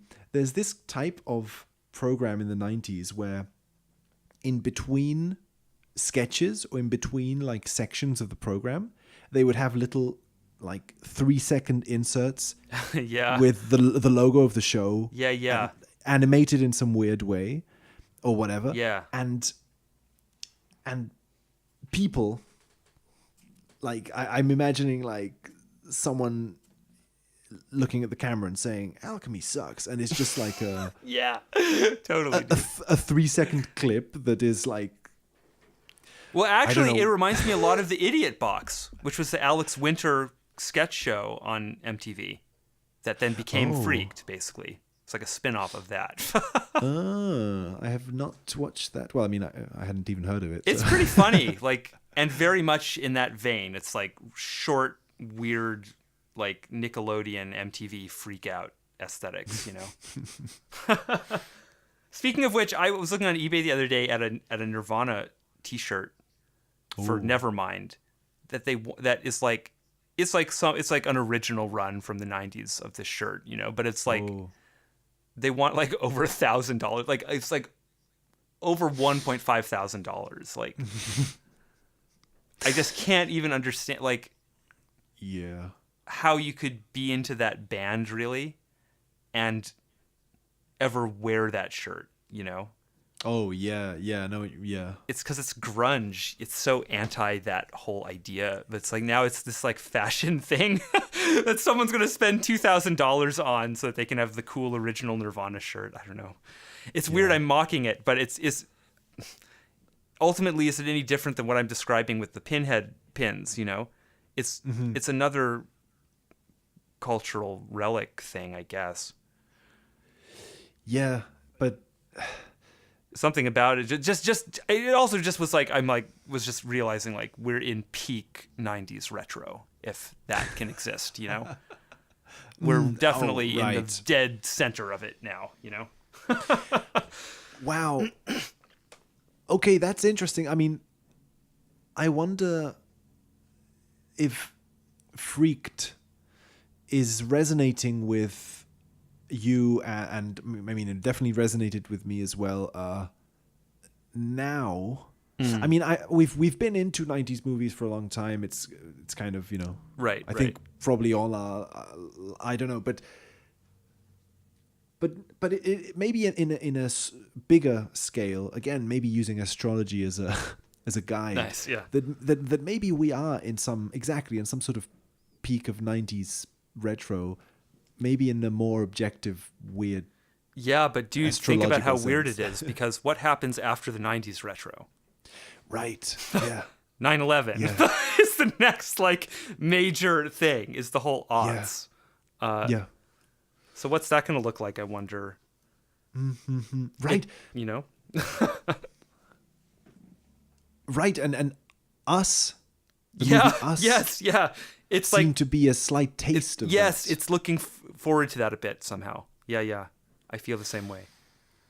And well, look, it's all made out of the Red Twins and 11/11. Somehow. Okay, I was wondering, I don't know if you'll feel like it, but to switch gears into something Yeah, like yeah. a completely different thing. I Yes. was wondering if you want to talk about the Circle K thing. Oh, yeah. I would Cool. love to. But actually, it's such a sprawling topic. I wonder if we could take a short break. I'd like to get a drink of water and kind of Yes. readjust. And also, it makes me nervous to record for such long periods without saving the recordings. So, Oh, good point. Yeah, I'll do the same. okay. Okay. Cool. All right. See you in a bit. Yep. I think I'm done eating. So I'm going to start recording. I will start recording. Great. Oh, so we have just like a very weird, like one-sided version of this conversation maybe recorded. Oh no. I started recording like just Oh, now. okay. Yeah. Yeah. All right. I kind of like shifted the verbal like tense. It was like, I'm gonna record. I'm recording. Okay. So Circle K. So Yes. the context here is that we only have a short time left to talk. So I'm going to try to give Right. a very. This is a great challenge for me, actually. I'm going to try to give a condensed version of this. Cool. I guess the first thing to say about this is just to talk about the whole handed image match thing. Like, Yes. I think I've discovered this very interesting pattern that seems to track the 9/11 picture in two ways. It tracks it in terms of symbolic projections that people might have had about that image, you know? Like, for instance, we could think of the explosion as a rose, say. So that would be an aspect of the projection space. But then it also tracks the literal image structure. It seems to get the colors in the correct locations, and it seems to paint little, like literally little pictures of 9/11, and then it seems to, and so then it seems to kind of clone that image very many times in the ground. So when you see these matches, a bunch of them happen. And they happen not only in space like that. So what I'm talking about here, for if anyone's listening that really has no idea what we're doing, like I'm talking about visual patterns in the background of movies. There seem to be certain movies where certain locations, the background fractalizes into little pictures of 9/11. It's just the weirdest fucking thing, basically, I've ever seen in my life. Like, because it does it so precisely, and then the fact that when it does it repetitively, not just in space like that, but then also in time. Because you get a bunch of fractal images in time, like... by which I don't mean, right, just like 24 frames a second. I don't mean like that. I mean, you'll get a scene, and then immediately after it, another scene that has the same properties, even though it's a completely different scene, maybe with completely different actors, maybe in a completely different part of the movie, if you know what I mean. But just in the timeline, it's like this pattern is just imprinted across everything that exists there. So anyway, I've just been going through this process of like finding them, and the other thing I've noticed is that in the places where those image match dumps happen, it's the same. It's almost invariably places I've already noticed as having red twins material. So the twins are always there along with these dumps, and all the stuff that previously I'd identified that goes along with them, like the numeroglyph, 119 or 116 or things like that.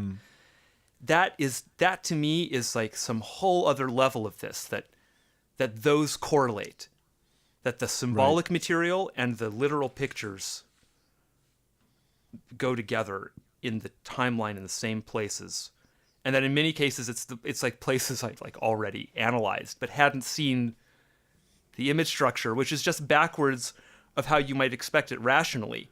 You might think first you'd notice the image structure and then notice the weird symbol layer. But I noticed the red twins first, and then the image, the literal image, I only saw that much later. It was more like trauma coming out of the out of the screen memory or something. Anyway, okay, that's enough about that. The Special K is just a scene in Bill and Ted's Excellent Adventure that contains fractal matches like to infinity. It's so perfect and does it so much, and is also one of these tableaus that seems to be talking about itself, because it has things in it that thematize chance and probability, and then it gives you all these matches, and then things happen there that are very matchy. Well, and then the thing that makes it so impossibly dense is that it contains an ad for like video rental stuff that quotes several, like it shows several movies on this ad. And somehow, like I didn't know what this ad was. Because it's very small in the frame, it's deep background. But I just saw that it looked like a match, an inverted match. So the whole ad is a 9/11 resonating image. And so I saw that, but I didn't realize that it was movies in that image. I think maybe I had a guess that it looked like maybe it was books or VHS tapes, but I didn't know which. But so I was just Googling around to see if there were any archives of Special K advertisements, just to see if I could locate any of that material. And somehow that exact one is preserved at the Duke University ad library. They have a super high resolution scan of it.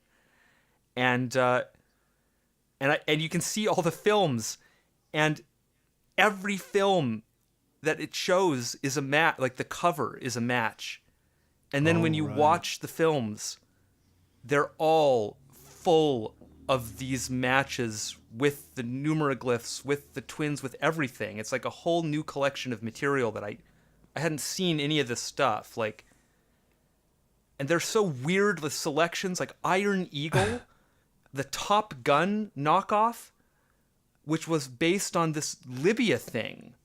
Like, it's literally right. just all exploding planes. Like, I'm not describing all this correctly, but I just can't. Well, I'm just still in the middle. I haven't looked at all the films in that little collection yet.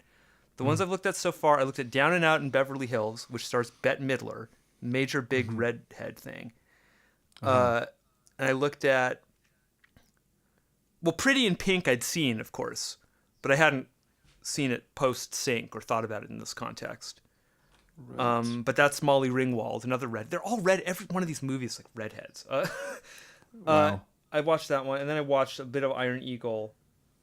What else is in there? It's so hard for me to remember all the parts of this. Out of Africa is a really and Gung Ho. Sounds familiar. Yeah, I don't know. I haven't watched them yet. But every time I open up these, like, looking at Down and Out in Beverly Hills is almost like a traumatic experience. Like, I couldn't believe, because it's like just Richard Dreyfuss, you know, from Close Encounters, like watching a TV that shows a dog with sunglasses watching an explosion. It's all Atomic Kid resonating stuff, explosion resonating stuff there. And then it shows a plane exploding, and then it shows a redhead, like an image of a goddess with fiery red hair. Like, it shows those three things, like, on a TV that also is reflecting grid textured rectangles from the windows. Right. Very sorry. This is anyway. Now it's in a space where it doesn't even make sense really to probably talk about it, because it's so based on the images, you know.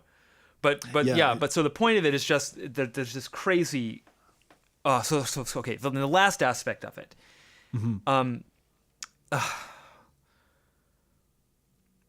I want to say also that it's like this. There's a bunch of rectangles at the Circle K, because it's like these rectangular windows that make up the Circle K. But they have like the same aspect ratio basically as the paintings in the Pyramid Gallery. And the weird thing about the Circle K and the Pyramid Gallery and the Twin Pines Mall is that they all code twin 11 things, because K is 11. And they're also all these big precog dump scenes. It's just the same scene over and over again, basically. But I can see. But in Bill and Ted, it's so much like the Circle K is like a weird art gallery. But the art images that are in these rectangles, it's all made up of advertisements, and then also things in the store that you can see through the windows aligning with the rectangles.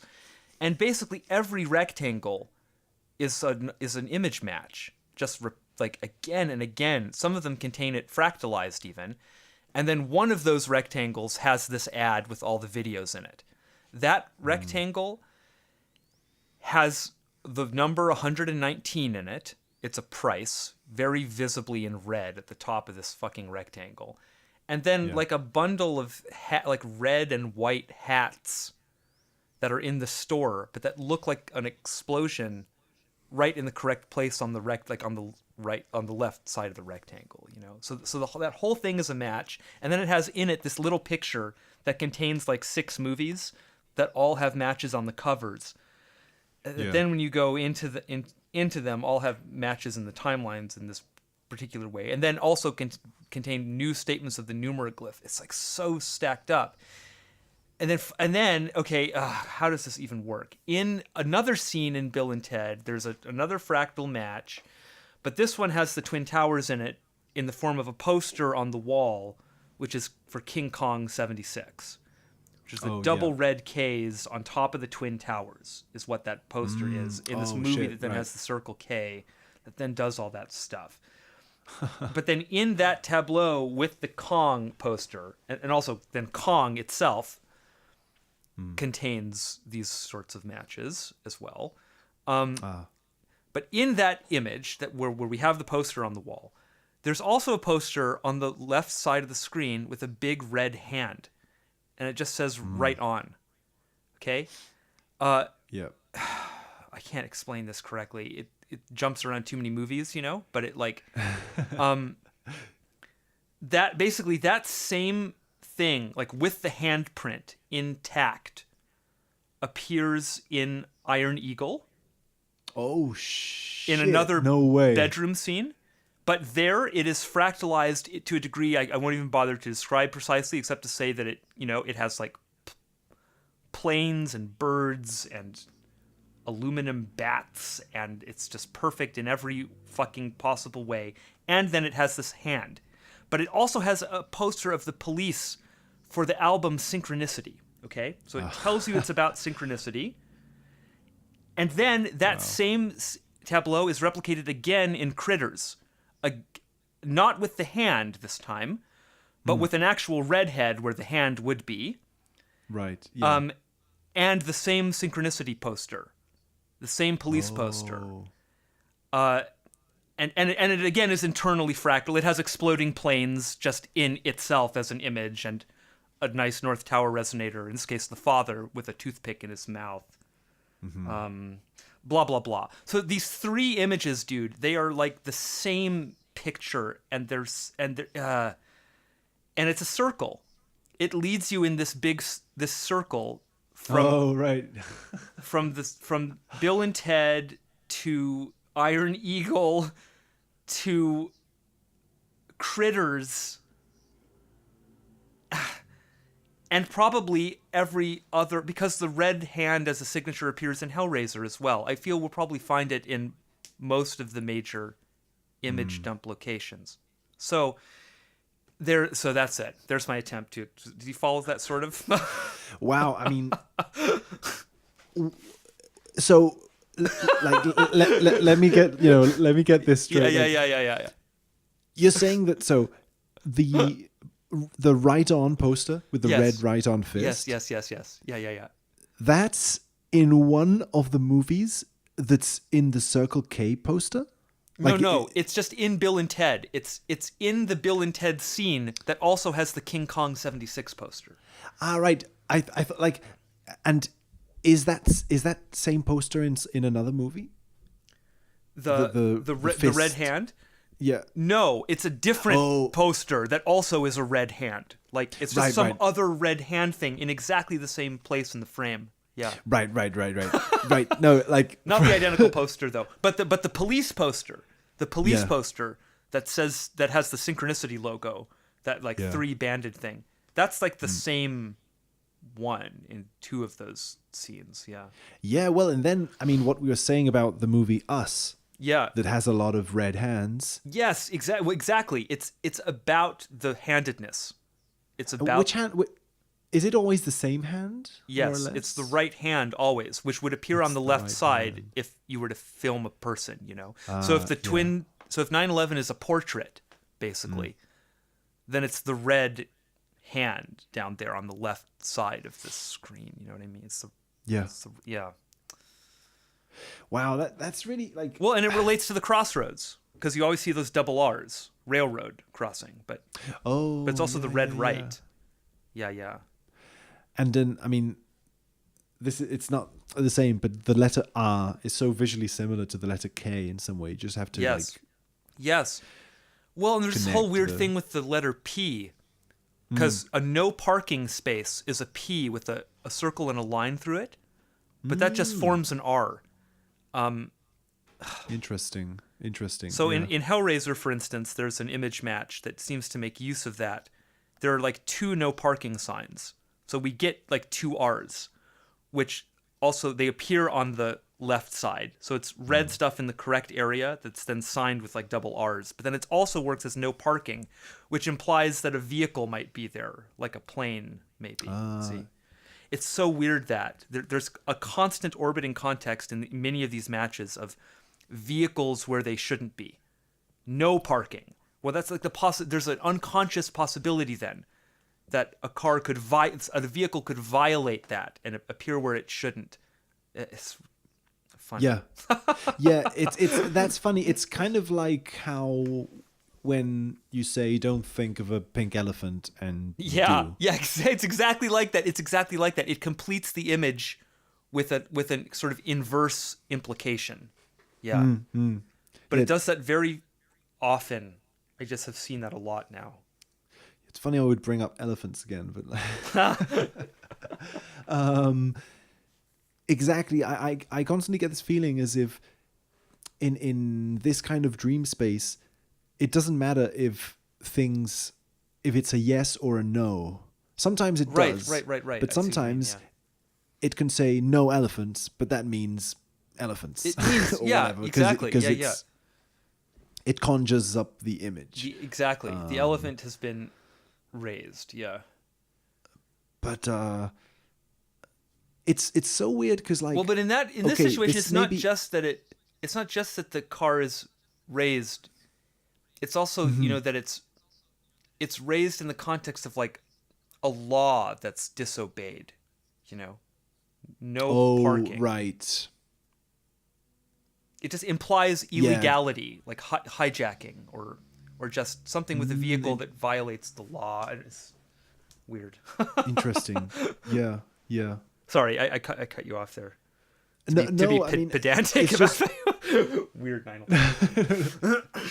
No, I mean the thing that comes to mind when you were describing that, several things come to mind. First, so there's this project, the Keanu Code, Yes, yeah. which I love that. I hadn't heard of that before you mentioned it, but oh right, yeah. I was so right. amused by it though. It's so great. It's too bad it never came to like 'Cause- full fruition. I guess, right? no, exactly. I'm really bummed out about that because this guy Boji, he used to have a website where you could read excerpts from the book. Oh, cool. And that website doesn't exist anymore. It Oh, seems to no. have disappeared. I'm really tempted to send him a message on Facebook. I don't know. Like, I think it. Feel like, and this is one of the cool things about the sync thing, is how different explorers have like different pieces of the puzzle, different angles. There's this Yeah, cool yeah, sort of yeah. like it really has this weird sort of explorer feel about it of like anyway, that's a tangent, but like I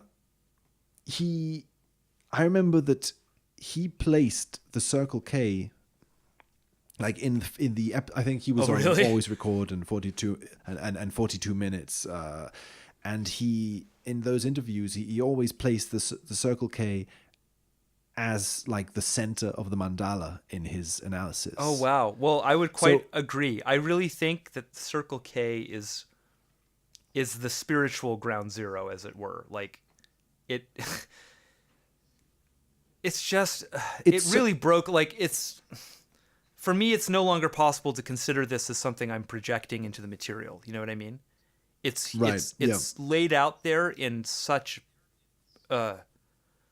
Either it's my personal version of that because I've found the one thing in the world that fits my delusions perfectly, like perfectly to an extent that I can't even understand ever. Probably it's like too perfect, or yeah. or it's object. In any case, I can't tell the difference. So it's just like that scene with the mirror thing in Warlock. The twins you won't be able to tell if they're real or not anymore, but they're just there though. Somehow you have to live with the fact that these images, I said this recently in one of my videos, I have to learn to live with the existence of these pictures. They exist. Yes. And I can't help but see the connections between them. So I just have to somehow, accept that. But the way that allows me to accept it is to approach it with more of an attitude of like it's an objective thing. I think just personally, I don't know, but for me, I feel better when I'm just like, yes, strange things really are afoot at the Circle K that really do involve 9/11 and stuff. Well, because that's the other thing is the end of that scene is the phone booth comes down, which is the time machine. But when it comes down, it looks like the Twin Towers. I mean, it looks like the Twin Towers emblazoned in blue angelic light. It looks like a combination of Ground Zero, like the 88 lights in the sky thing, and the Twin Tower. Like it is, you have to look at it, but it's ghosts, 100%, like delivering the eternal ghost twins to you, which are the time machine. That, which is the time machine. It's so weird. It's the time machine. Time machine, yeah. Which then literally is placed in the middle of the mandala in that movie, right? Because it's in the center of the dome at some point where all the future sink glasses It is. gods live, you know?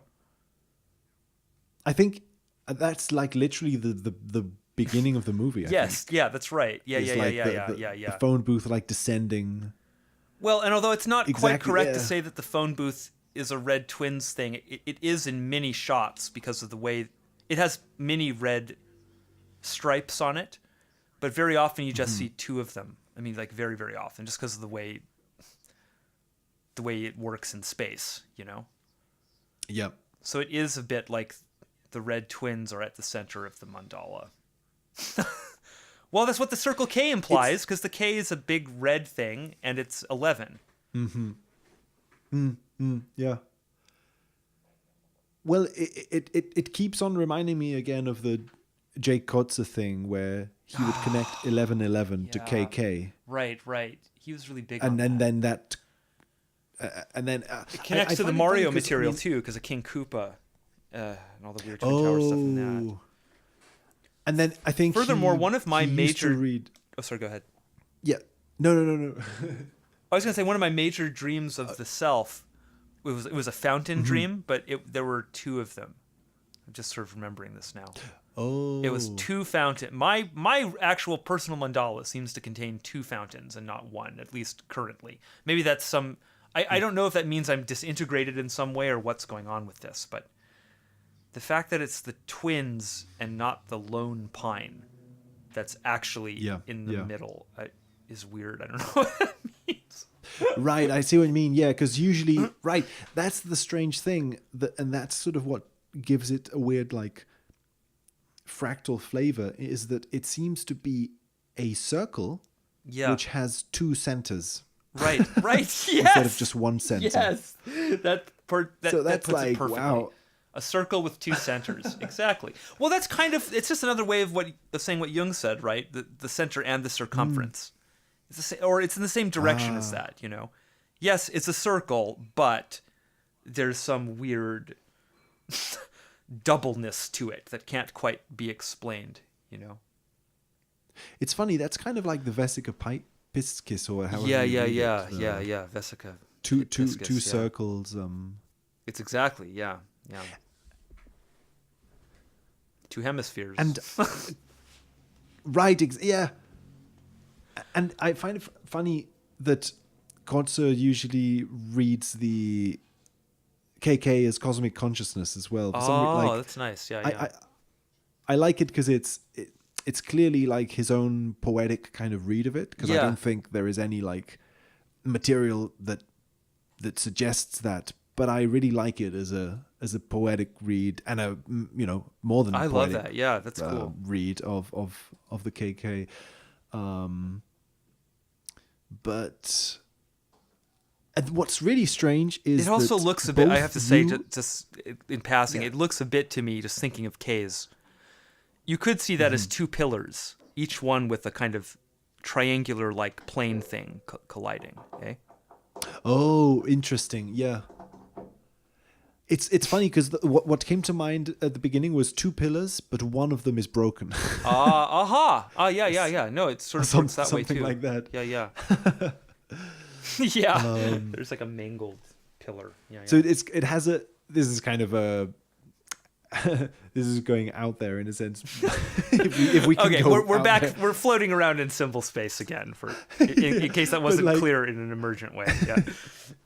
That it has this weird sort of like I Ching thing of like there's a straight line and then there's a broken line kind of thing. I love that aspect of it. Yeah. I don't know. Yeah. But I think so.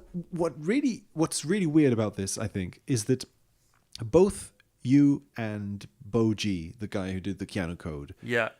were looking at these movies separately in different moments in time without Yeah. sharing your research. And there are so many things in the Bill and Ted universe that could be taken as the symbolic center. True. Like yeah, the time machine, I don't know, like the guitars, or like there's Yeah, many yeah, sort yeah. of like elements in that film. So I find it really fascinating that both you and him were drawn to the Circle K, because Yeah. it's it really suggests, like you say, that there is something about the Circle K that it's not just that you and him reached the same subjective kind of position, but that there is something in that film where the Circle K is somehow a very powerful image in the film, Yes. Yes, even exactly. though yeah, it yeah. doesn't play a big role in the plot.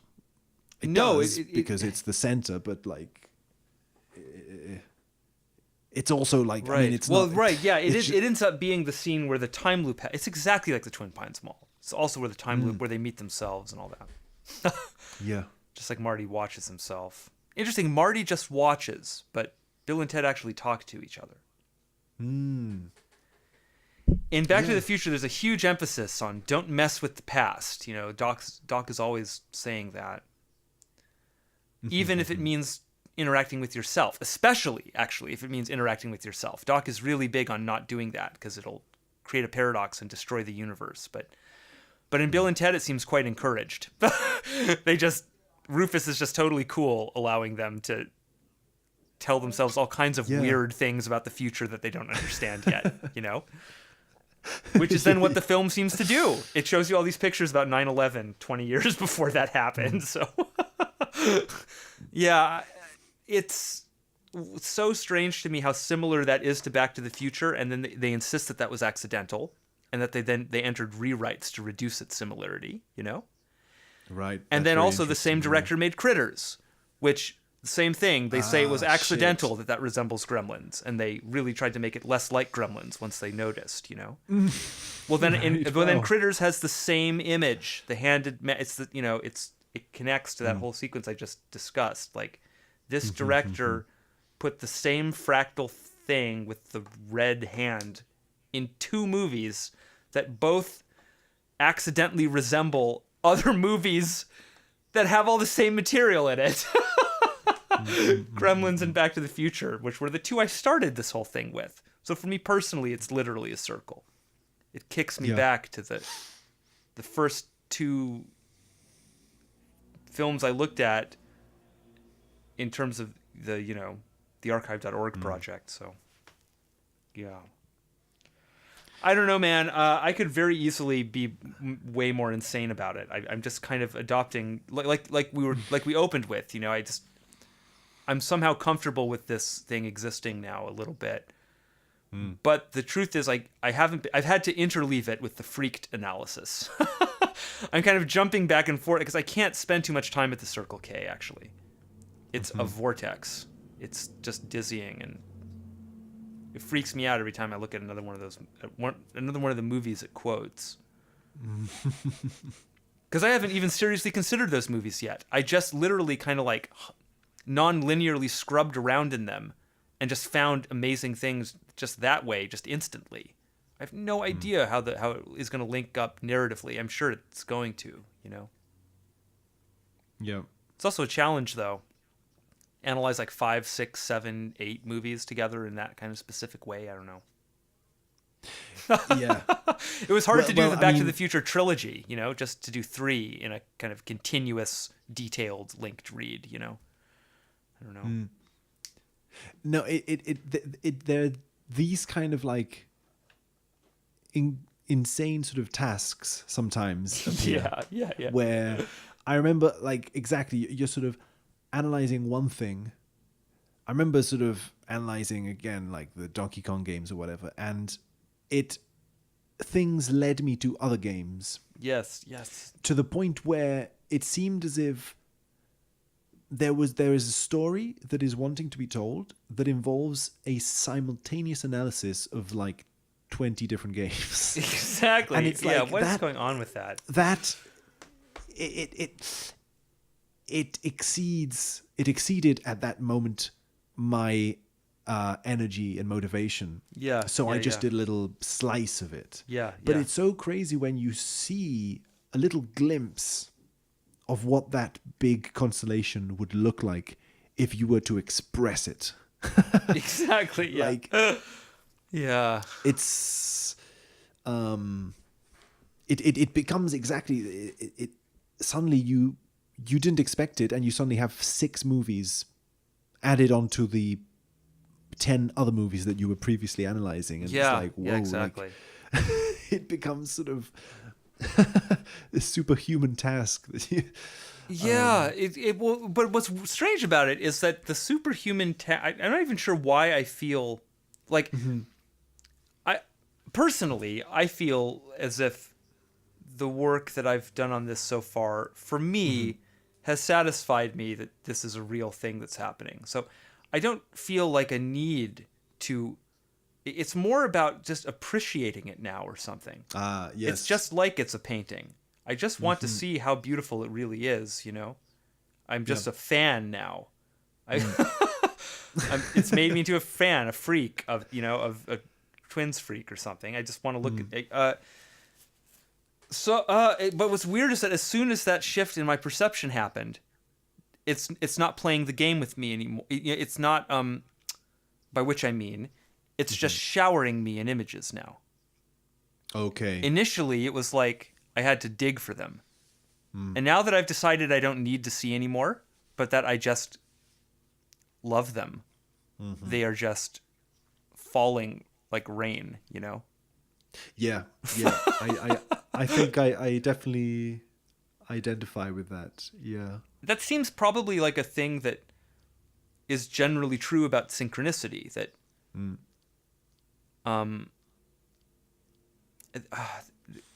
it's about receptivity in some way. It seems like if you get too much in the hunt mode, it slips away from you again. Oh yeah. know? Yeah. Absolutely. Yeah. I remember like days in the like initial stages of this where I was like, okay, I'm gonna watch like 3 movies every day. Yeah, exactly. And you very soon get to this point where there is nothing. The film becomes a dry desert. Totally, dude. Yeah. It's almost like all of your juices have run out. Yeah. And it does require a weird balance between chasing and being chased. And that's what suggests the intelligence. That I think that's why we personalize it sometimes, because it feels like an interaction. Yes. It doesn't Yeah, feel Yeah. Yeah. Yeah. And personally, for me, like with dreams, when I was keeping a dream journal and analyzing my dreams, I had the same feeling of like, Oh, that you're- remind me to tell you about a dream in a second. cool. This sort of push and pull and feeling that you're asking questions, you're getting answers, and even more subtle elements of personality. Like sometimes you even feel, like we've said many times, that it gets angry, Yeah. or that it gets offended, or that it gets happy, or that it gets disappointed. I felt disappointment from it sometimes. of, like, Interesting. Yeah, me too, I think. Yeah. you like, as if I've gotten this message again and again, and it's told me to do a certain thing, Yeah. and I haven't done it. Yeah, And it's like, fuck you, you know. Yeah. No, I know. You suck. Yeah, I agree. Yeah. thing. And it's like, wow, there is this sort of range of emotion to it. It's Yes. so- Totally. which, yeah, it's Yeah, weird we because just it- don't know what it is. It's just so strange. which doesn't destroy the feeling of it being a kind of a mechanical, organic kind of structure. No. Well, it's like ultimately we're just describing human beings, right? Right. Yeah. That all applies to us, right? We're some weird mechanical thing also, but also we make meaning and have all these weird things. Well, okay, here's just a kind of funny thing. Like, I had a dream recently where something happened in the dream that was quite impossible. I don't remember what it was. Probably it involved flying or, objects transforming or things like that. Yeah. And normally when those things happen in dreams, those are cues that make me lucid because Yep. I'm like, oh, this can't be happening, and I become lucid. But this time, I rationalized it to myself in the dream, but do you know how I did it? I rationalized it by saying, oh, it's just magic. I accepted that, Alan, as an explanation. I was like, Right. oh, okay, yeah, this is just a new level of sync magic. I'm flying now and things are transferring, like I was just like, sure. Right. It's not a dream. It's just reality, which these things can happen in now. So that's definitely stuff like that's never happened to me before. So I was a little alarmed by that. Wow. Yeah. I love that. I love that. It exactly. Yeah. You. That's how little Yeah, totally. expectation I have of my reality anymore. I just wouldn't be surprised, apparently, if things just started floating in front of me, or if a portal just opened and like Keanu Yeah. Reeves stepped through it. Well, I mean, to be honest, man, like I think this is something with the sort of screen memories thing of like that entering into a slightly more speculative area, but kind of what you were saying, that it's the possibility that you could become so resistant to the trauma that it could actually sort of materialize in this way, like you say, in sort of things appearing Right. in space and time. And to be honest, like, since we've already been talking about weird stuff in this podcast anyway, so Yeah. I that is definitely something that I am open to, and Yeah. you can look at. I mean, I'm also open to looking I at do- it from a psychological angle. Yes, but, yeah. yeah. I do sometimes wonder if there isn't a very different context to this synchronicity thing, and that it isn't more like these movies didn't exist before I had this idea. You know what I mean? Ah. Like, there was no such thing as Back to the Future and Bill and Ted and any of this. Or it did exist in some other way that didn't include any of this material. Yeah. And the more that I personally, this is a maximally insane definition of this, of course, I don't actually believe this, but somehow the more that I believe in it, the more it is actually changing history to allow these things to exist in this way. Oh, totally. And yeah, if I can yeah. believe in it enough, it will materialize so perfectly eventually, and that's what the Circle K is. So I willed it into existence, and now it can't be denied. But actually what it's evidence of is of human beings' abilities to will any structure into existence in the past or future just with their minds. And Right. someday we'll all be doing that, and then things will be very, very weird indeed. I don't know. No, I mean, I We know I so totally, little like, about what's going on, and from a purely subjective sort of standpoint, it's hard to rule something like that out. You know what I mean? It's weird. Well, it's funny that you say that because, I think that this thing of belief is definitely a part of it. And it's funny because a few years ago, I was really interested in the mythology and folklore of fairies and gnomes. Oh, that's cool. and, I was so into gnomes when I was a kid. Well, I think we talked about this. David the gnome. exactly. Yeah. Yeah. Yeah, I love that that we're both into gnomes. There's something like that I love about the like forest sort of spirits, I suppose, or earth spirits, that kind of Yes. thing. Well, they seem so much more friendly than like the undead sort of figures. Yeah. Yeah, and like more approachable or funny than angels. Yes. or like Yeah. this. They're earthy And- yet alien. Yeah. Exactly. There's this sort of perfect sort of like mix in them. And anyway, I was interested in them, and I was reading big books of like I don't know anthropology, but like I don't know what's the word, folk kind of stories about them from different parts of the world and stuff like that, and the comparative mythology kind of stuff. Cool. How Yeah. the way fairies have been talked about in different cultures has things in common and so on. Anyway, I hadn't really looked at that for a long time, and recently I started getting a lot of synchronicities regarding fairies, to the point that it made me sort of start to read about it again. And this, I find it an interesting sort of, it connects to the Terence McKenna world in a way. Yes. Yeah. For sure. Yeah. And it also suggests this weird thing of like, Yeah, dude. that This issue. there is this thing in a lot of these stories, that again you can take in whatever way you want, but there are a lot of these stories with fairies where what the fairies want is for people to believe in them, Yeah. because Yeah.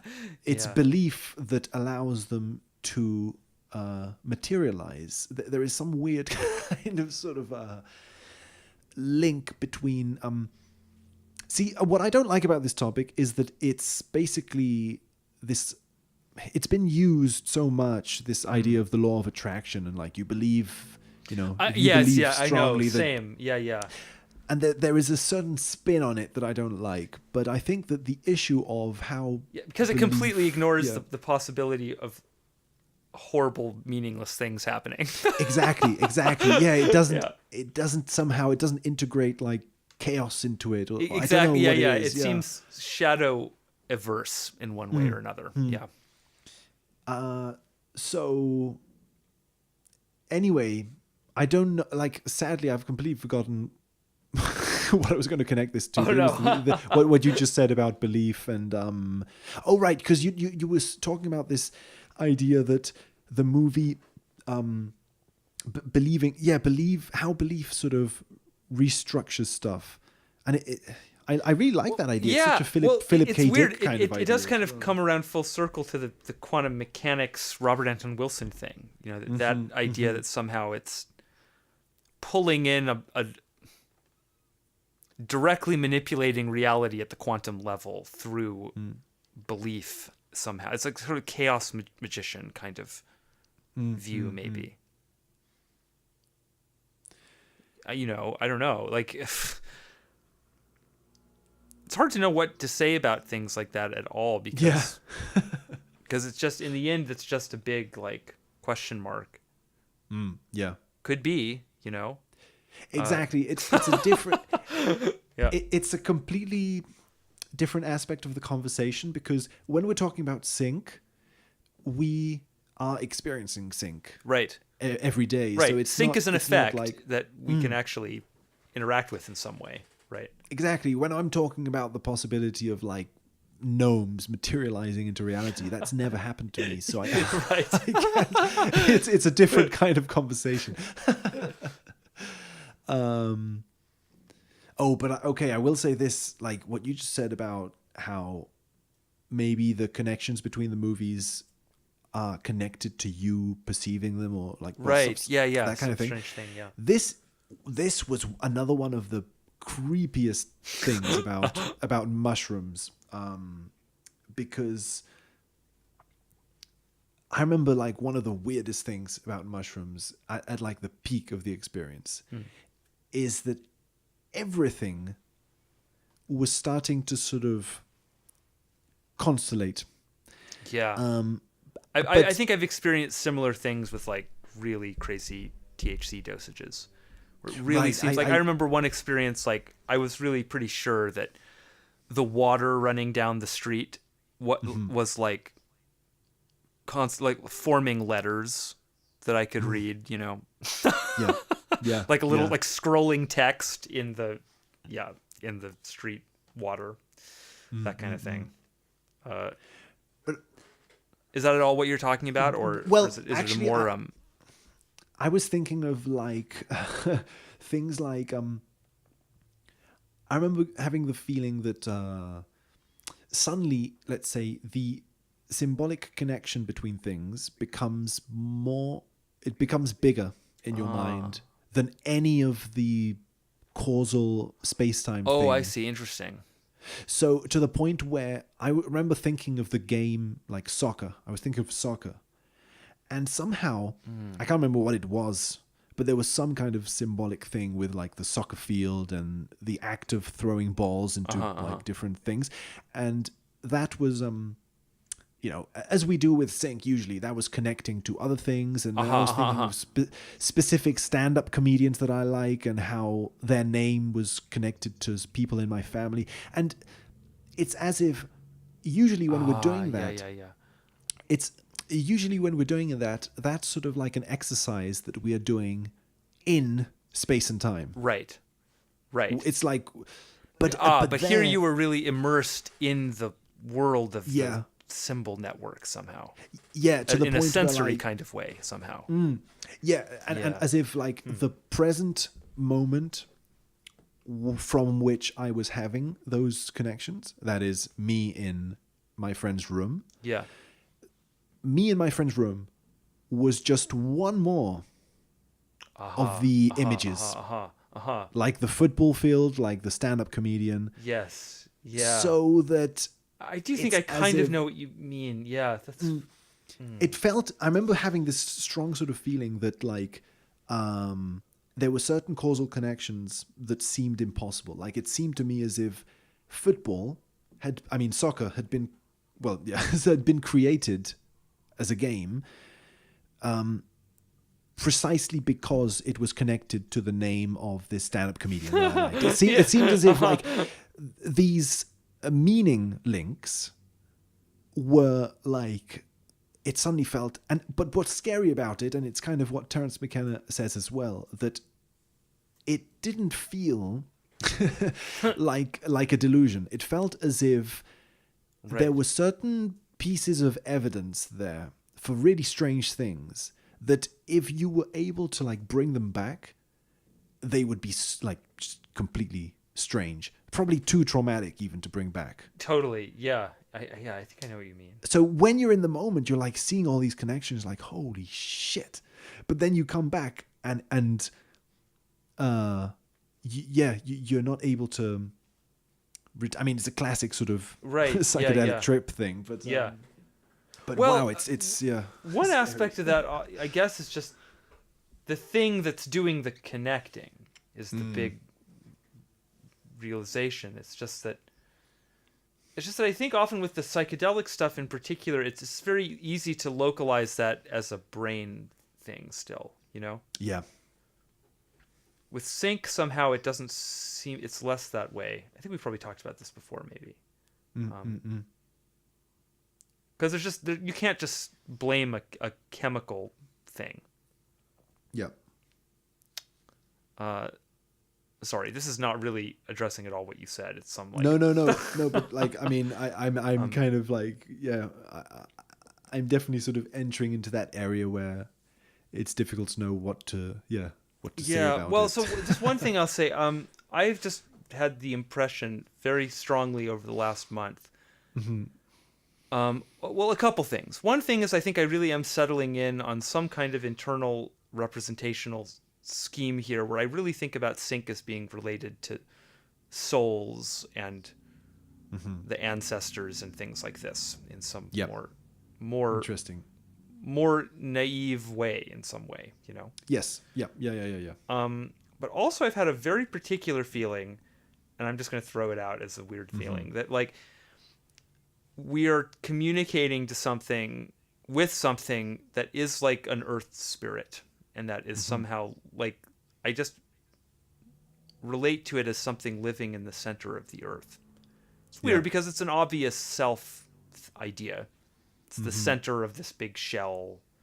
But I have this feeling that it's more literal and that it's like the ghost of the earth, the big ghost that Yeah. holds yeah, all the yeah, other yeah, little yeah. ghosts. I don't know.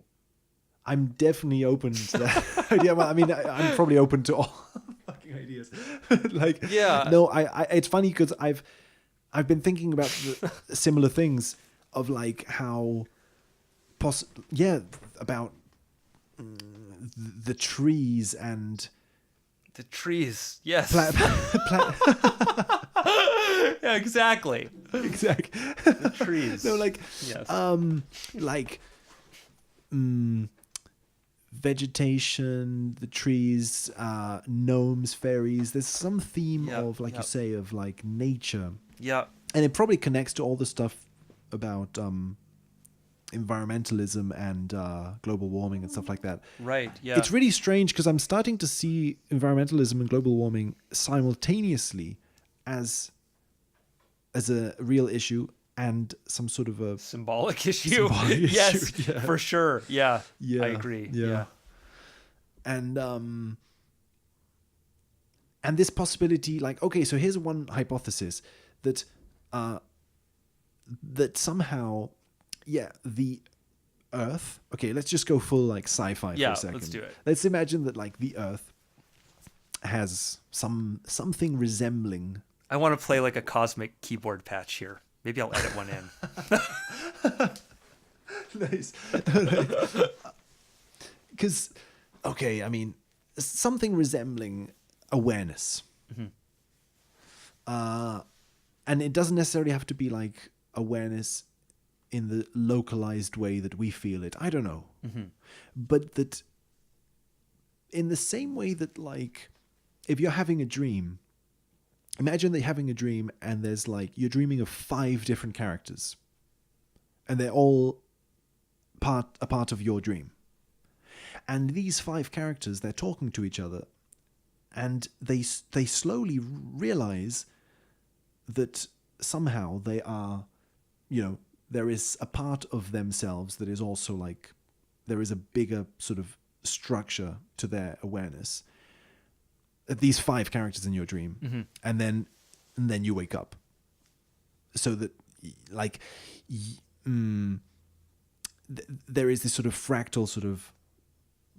fractal points of awareness where you are not the 5 characters in your dream. Like your sensation is your feeling when you exist is of being one individual thing. And in the same way, this is kind of all over the place, but the fact that perhaps, let's say, again, a very sort of new age sci-fi idea, but that the planet itself is becoming aware or awake in some way. Yeah, yeah. Through us. Yes, yeah.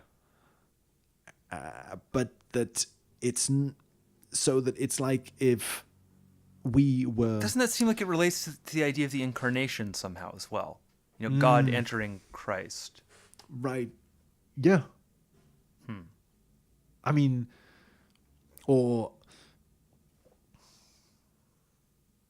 Yeah, I suppose, like, again, my bias tends to be to see things always, like, super fractally, and, like, I tend to not put a center to the mandala.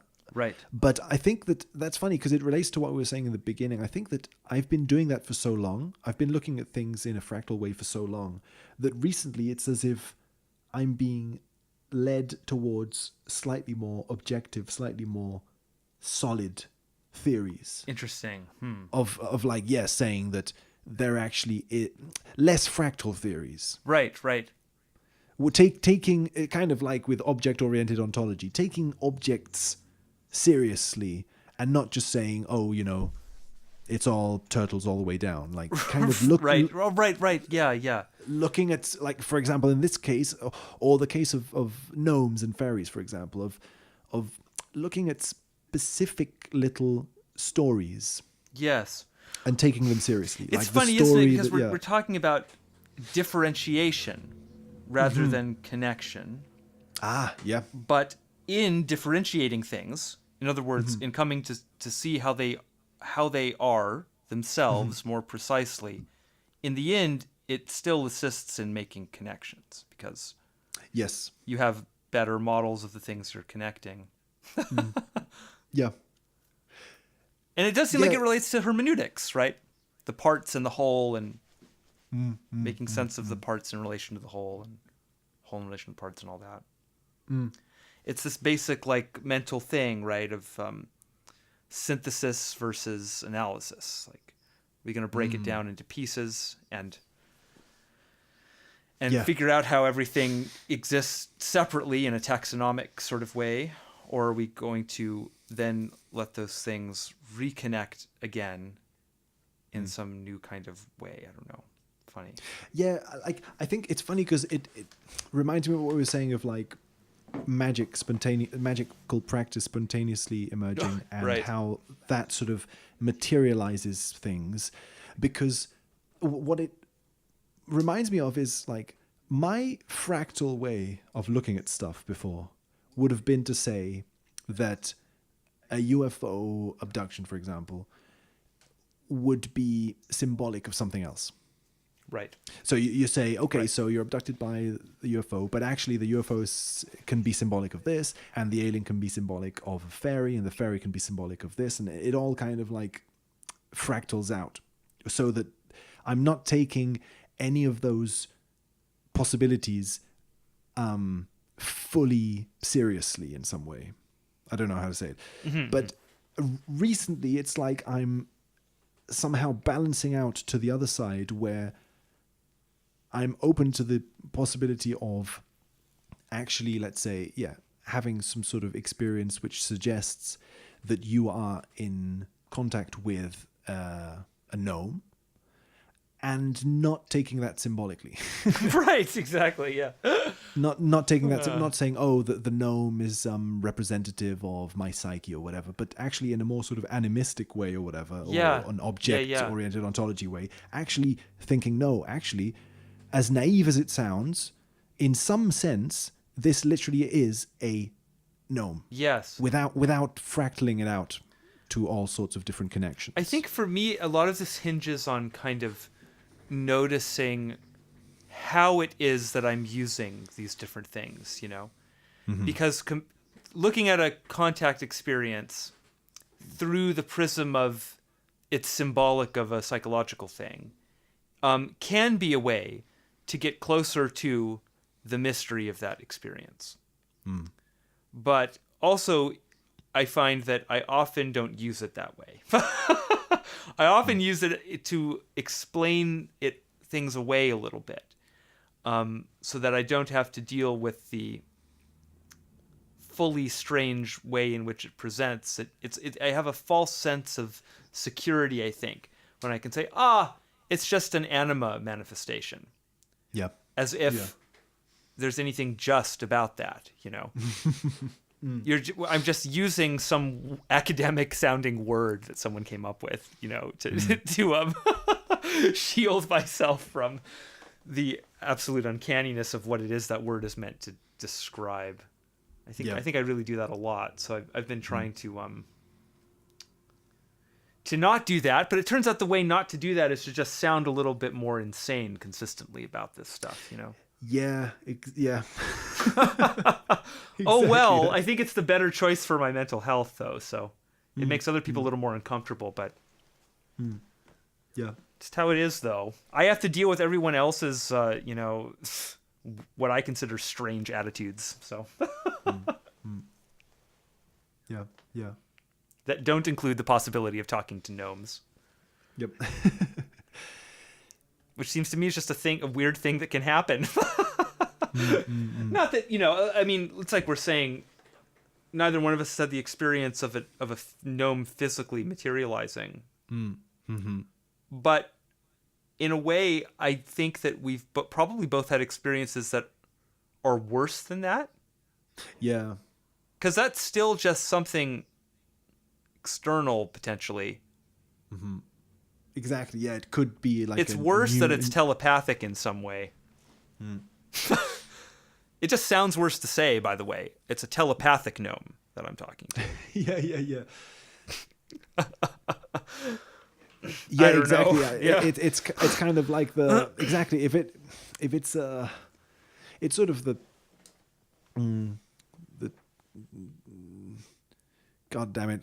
I really always bring up Terence McKenna, but anyway, it's the Terence McKenna thing of like That's okay. Terrence McKenna was one of the people I like bound into a weird spell of personalities that I cast as like an early sync protection spell or something.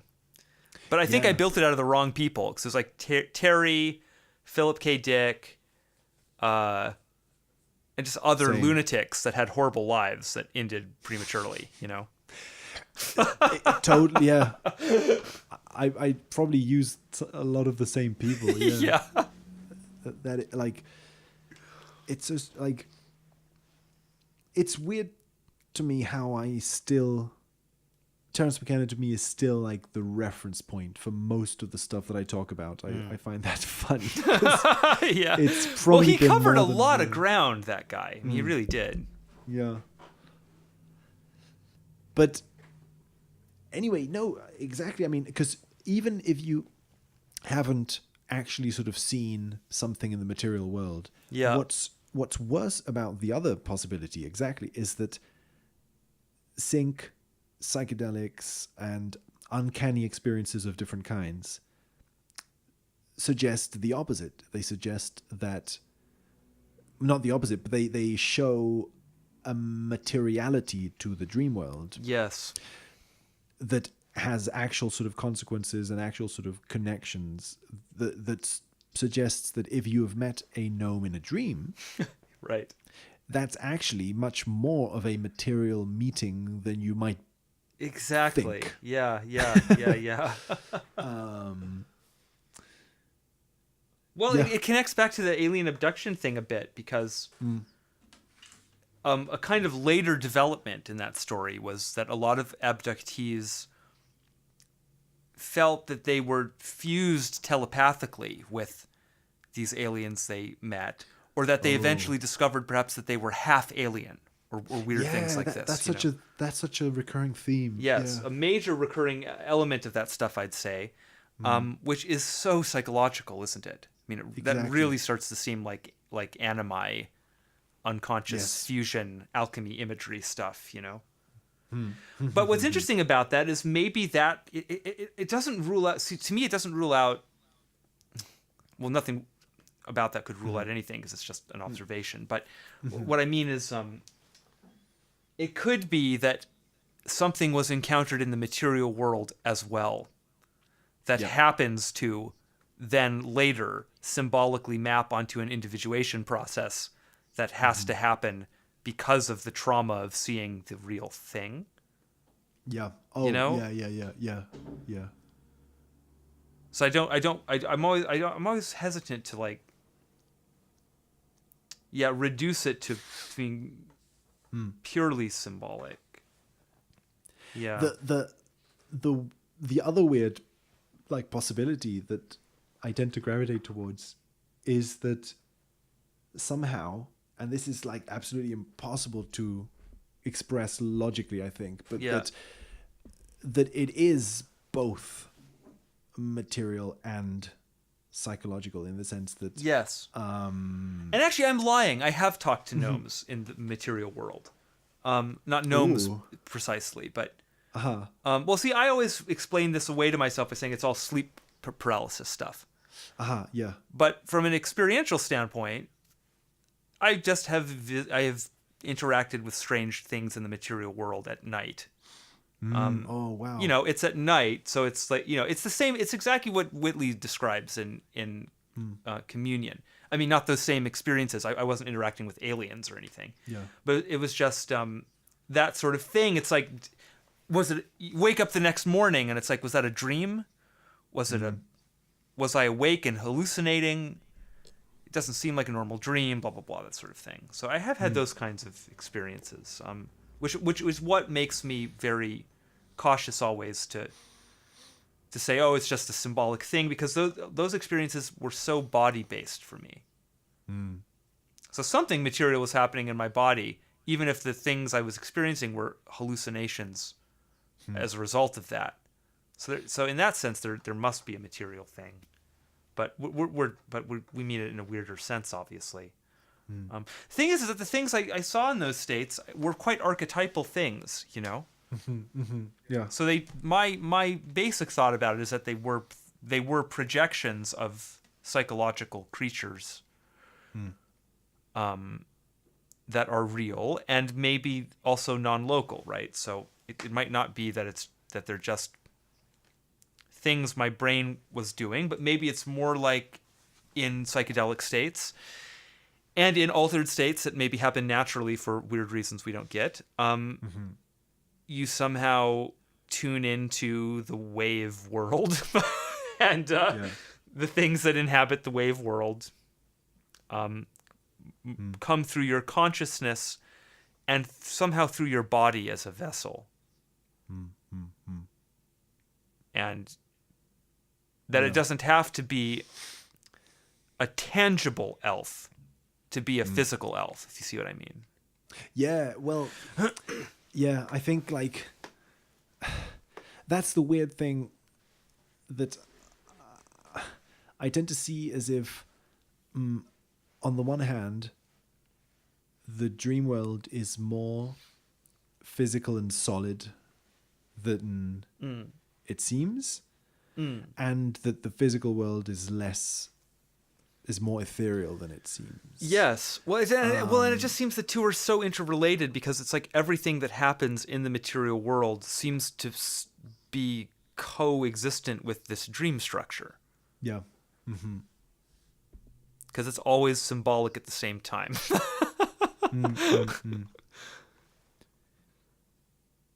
Yeah, it's kind of like it's the Circle K. It's kind of like these two. Yeah, it really just does start to seem like it's just the same Circles. thing. It's just the inside and the outside of the same thing. There's history on the outside and the dream on the inside. So it's all just a dream. It's just a big inside-out dream that Exactly. that has one side that's kind of more or less linear and stable, and another side that's quite chaotic and non-linear. Yeah. And between the two, in the Vesica Piscis Circle K middle, sits the human being, I guess. That is the junction of them somehow. Or just awareness sits between them, you know. Maybe. Yeah, like I think my big question always with this stuff is sort of, with osmosis or like this thing where if you have like 2 tanks of water and one of them has a lot of salt, then if you put something in, how does it work? There's some way in which like my ex-girlfriend is a marine biologist. I should know all this stuff. Oh, right. I've had all this explained to me actually, but I don't remember how any of it works. I'm afraid I don't think I'm able to explain it at the moment. So okay, I'm just like osmosis. It's somehow it is about like it's a subtle exchange that has to do with membranes and maybe pressure differentials or something. Yeah, exactly. I don't know, something like that. That's great. I love that because I think that's kind of what the way I seem to model it to myself usually is as if the waking world, there's a waking world and then there's a membrane that separates, let's say metaphorically or however we want to see it, there's like a membrane that separates it from the dream world. Yeah. Now, it's as if there is a difference in pressure between those two worlds where, let's say that the physical world, there is a big kind of pressure which makes it like hard and solid. I have no idea if this is correct. I want to just throw out there, yes, and what it is repression. That's what creates the pressure difference. If we weren't repressing it, then it would just be dream and reality freely intermixed. So it is going to be the dimensions merging. It's just like Mario says. Interesting, yeah. The less repressed you are, the more the dimensions have merged. That's exactly it. You just notice more of the dream that you'd been repressing from your waking experience. I really like that. it reminds me, like Alan Watts has this thing where he defines the ego as being a sensation of stress on the skin or something like that, like or like muscle tension itself. That's like great. Yeah. that. Exactly. So my big question usually is, can those two worlds sort of become, can one world become less solid and the other world become more solid, and so create this weird sort of huge kind of like playground? Oh, Or yeah. is it somehow structurally necessary, whatever that means, for there to be one side which is solid and the other one which is liquid? Like, Yes. is that part of, like, that's a completely stupid question to ask, because I don't think there is. No, a I sort mean, of- it sort of makes sense. I mean, it does sort of make sense. Like, because why aren't we just one big integrated thing from the start? Why is Right. any of this necessary? What is all this? This whole individuation thing? Just any of this concept that we exist in some fractured state that can broadly be described as a bunch of conscious stuff and a bunch of unconscious stuff. Like, why is the brain lateralized so perfectly? yeah. It's just like logos and eros are some very deep property of reality, I think, Yeah. that we've evolved to imitate so that in order to understand somehow. Interesting. Oh, I love that. Right. Imitated in order to understand it. Yeah. That's weird. It implies that we are a model. Well, that's exactly it, right? We are made in God's image, yeah. Great. We just reversed engineered that idea. It's kind of like if you're acting, like if you're an actor and you by pretending to be a certain character, you My God, this is understand that character. this is the plot of Freaked now that we're describing. Oh. Because he's an actor, and then he his whole thing is he's completely inauthentic. He pretends to be a disabled person to win Julie's affections and all of that. True. But then he discovers Yeah. he's a freak after Elijah appears to him and shows him a bunch of stuff to do with twins, and then fuses his best friend and his would-be girlfriend into one weird what a strange movie that is. It's Yeah. impossible to even talk about it. That is one of the most dreamlike things I've ever seen, probably, speaking of that whole... Yeah. That movie is like watching that- pure dream. When you were saying about energy and as a body sensation, Yeah. watching Freaked was a very physical Yes. experience. for Oh, me. yeah, totally. I I don't know how almost it felt- achieves that. It's something about I feel like there's a lot of like fisheye almost shots or something where people's faces are really up close to the camera and kind of exaggerated. I don't know. Maybe I'm making that up. It just has this very nauseating quality to it at points. Yeah, it feels like almost a little bit too fast paced or something. Yes. Like there's Yeah. too much stuff going on. And Yeah, it gets it's to a way point better where- at half speed. It's a more enjoyable Oh. watch, I'd say. Interesting. There's so much in the ground in that movie that's placed there, like jokes that just live in the ground or additional detail of jokes that live in the ground, that to pay attention to that and then pay attention to the sync stuff is impossible at normal speed in that movie. It's more or less possible usually, but in this movie it's just too much shit.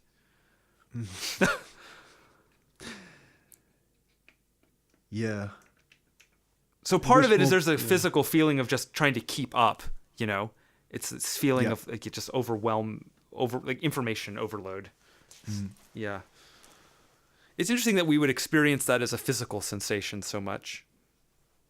Well, yeah, it almost feels like those kind of like sound waves that create different feelings. Like there's Oh sound yeah, waves yeah, that right. can relax Supposedly you or because they stress align you with out.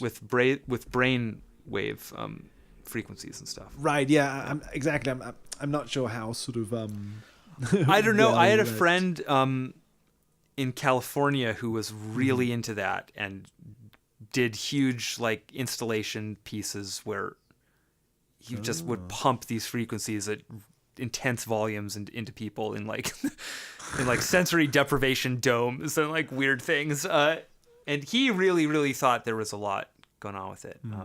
He's an interesting character, by the way, for anyone listening. John Knott. That's not like a knot that you'd tie, but with two T's. I'm not sure what I think he's doing stuff with cryptocurrency now, maybe. But definitely an outside the box thinker. I'd say that too.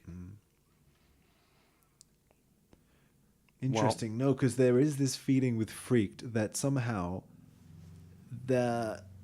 it hit me like halfway through or something. It's as if the film is like slowly giving me Interesting. little doses of a certain drug, and when I get to the middle point of the film, it's like That's cool. It's too much. Like it kind of, and not too much in a bad sense necessarily. It's as if like Sure, yeah. That's interesting because for don't me know. it's more or less like instant turned up to 11 and then just stays there for the whole movie. Like there's so much weirdness at the beginning with Stewie on the plane and all of that. And the rubber hand in Ernie's crotch. Yeah. In this handed image context, it's just really weird and so that's so it hits me hard from the beginning, but I do see what you mean. I do think there's an arc to the editing pace or something that really kicks in later. Now that you mention it, I think actually it's funny because I hadn't really put it into words, but I think what happened to me is that, yeah, like you say, it hits hard from the beginning, but my resistance to it. Oh, dude, yeah, you can really see this on the video I just uploaded looking at Iron Eagle. The first hour of it's because I didn't look at the movie really before I filmed it. I saw a couple clips from it on YouTube that contained matchy things. So there were a couple things I knew I was going to hunt for in there, some action sequences. But other than that, I had no familiarity with it. And so you can really see what my like fresh reaction is to it. And it's amazing how like dissociated I am. It's kind of weird actually. Like I'm just noting these structures, but I'm not really processing it. Like, and I keep kind of minimizing it, like, well, this doesn't really work. And, well, this isn't really, meanwhile, it's like this insane thing is forming around me. And I'm just like, I don't know about that part, like I'm really kind of down on it. And then eventually it's like too much. And I'm just like, yeah, okay, but my emotion still isn't there, I'm just like, yeah, okay, this is a really, really crazy movie here. So I'm going to take a break, and we'll come back and look at the next part. So and then I take a break, and then the second hour of it is just me like gushing over it. Basically, I'm like, oh my god, like look at what we found here. Like it's so marked. Like I just had to take a moment off camera and just be like, wait, what did I just look at? Because that's how it builds. Yeah, it's never impressive when you're just looking at the little part. It's just a little part. It's like takes a while for all those parts to sink in your head, Exactly. You have a resistance to 5 minutes of it. You have a resistance to 10 minutes of it. Yeah. But once I've been watching like 30 or 40 minutes of it, I am like, I remember it being like a specific moment in Freaked where my body just kind of like burnt up. Wow. I wonder, do you remember when that was? Like what scene it was? I can't remember. I'm pretty sure it was like the midway point in the film, almost like Interesting. like halfway through or something like that. Let's see. I can't remember. I would have to watch it again. Halfway through Freaked is, what is that? It's basically, yes. Yeah, I think this is where I feel there's a spike too. It's when Ricky is performing like the Shakespeare stuff. And then the whole place turns like it's like a riot against him and all that, Yeah, definitely. That's such a frenzy. That whole scene is so claustrophobic and weird. Yeah, I remember that whole scene. Like, I started to not find it funny anymore, but not in a bad sense. No, exactly. Yeah, I know what you mean. Yeah. In the sense that until then, I was quite enjoying it as a It funny, gets uncanny quirky there. thing. It's like weird. It gets really, yeah.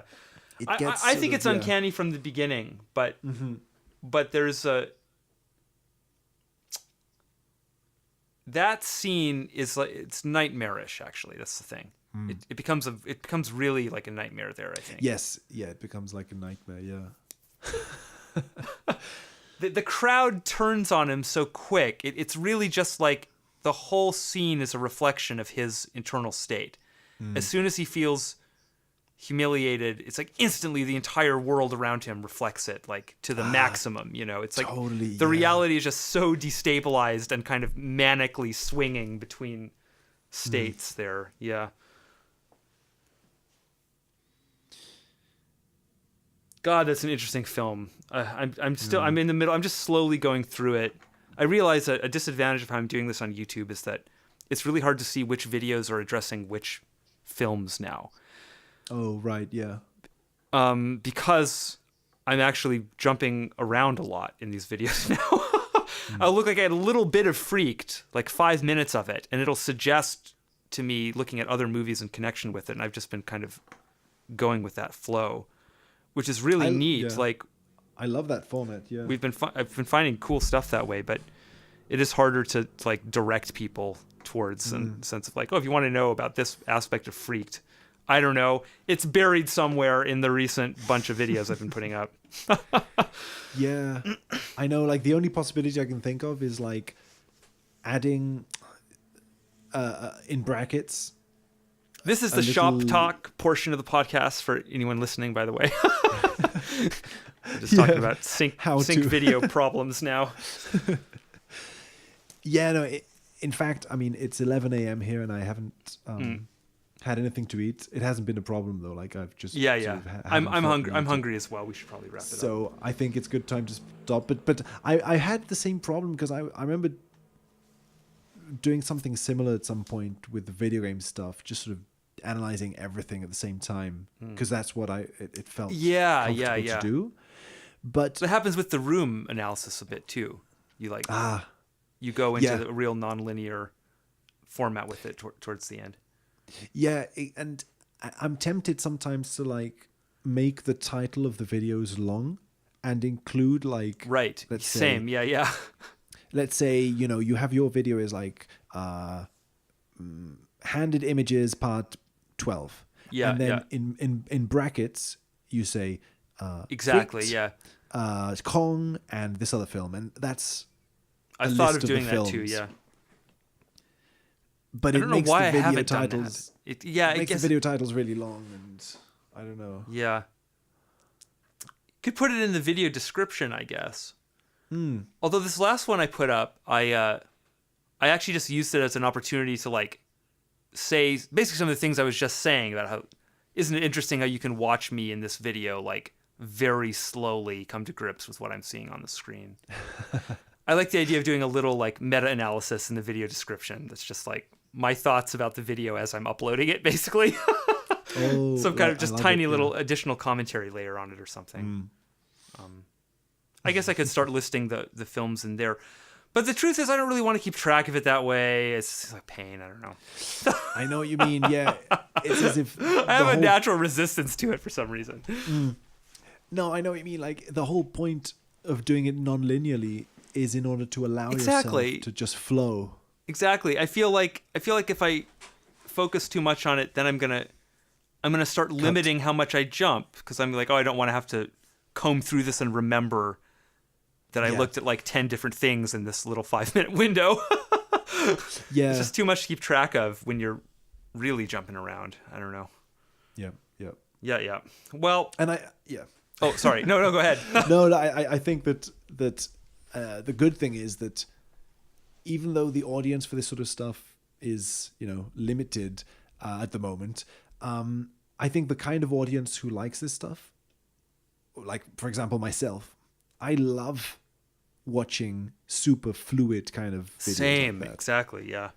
So yeah, I think that it's actually a We're not good making thing. the pop versions yet, you know. no. We're doing the Velvet Underground thing at the moment. Very like strange. Like Nice. we don't know what's going on. Just letting it happen, you know. Someone else can Yeah. figure out what can be put on the radio from it, I guess. Exactly. Yeah. Yeah. That's totally my attitude. Yeah, that's cool. I love that. Well, Well, maybe that's where to end it, huh? yeah. That's I think this is going to be another like 2.5 hour mega episode or something. I'm not sure because we broke the recording up. But... it is. I think. Yeah. It is. Yeah. Actually, okay. Should we stop? Yeah, I'll stop. I'll stop recording. Oh damn.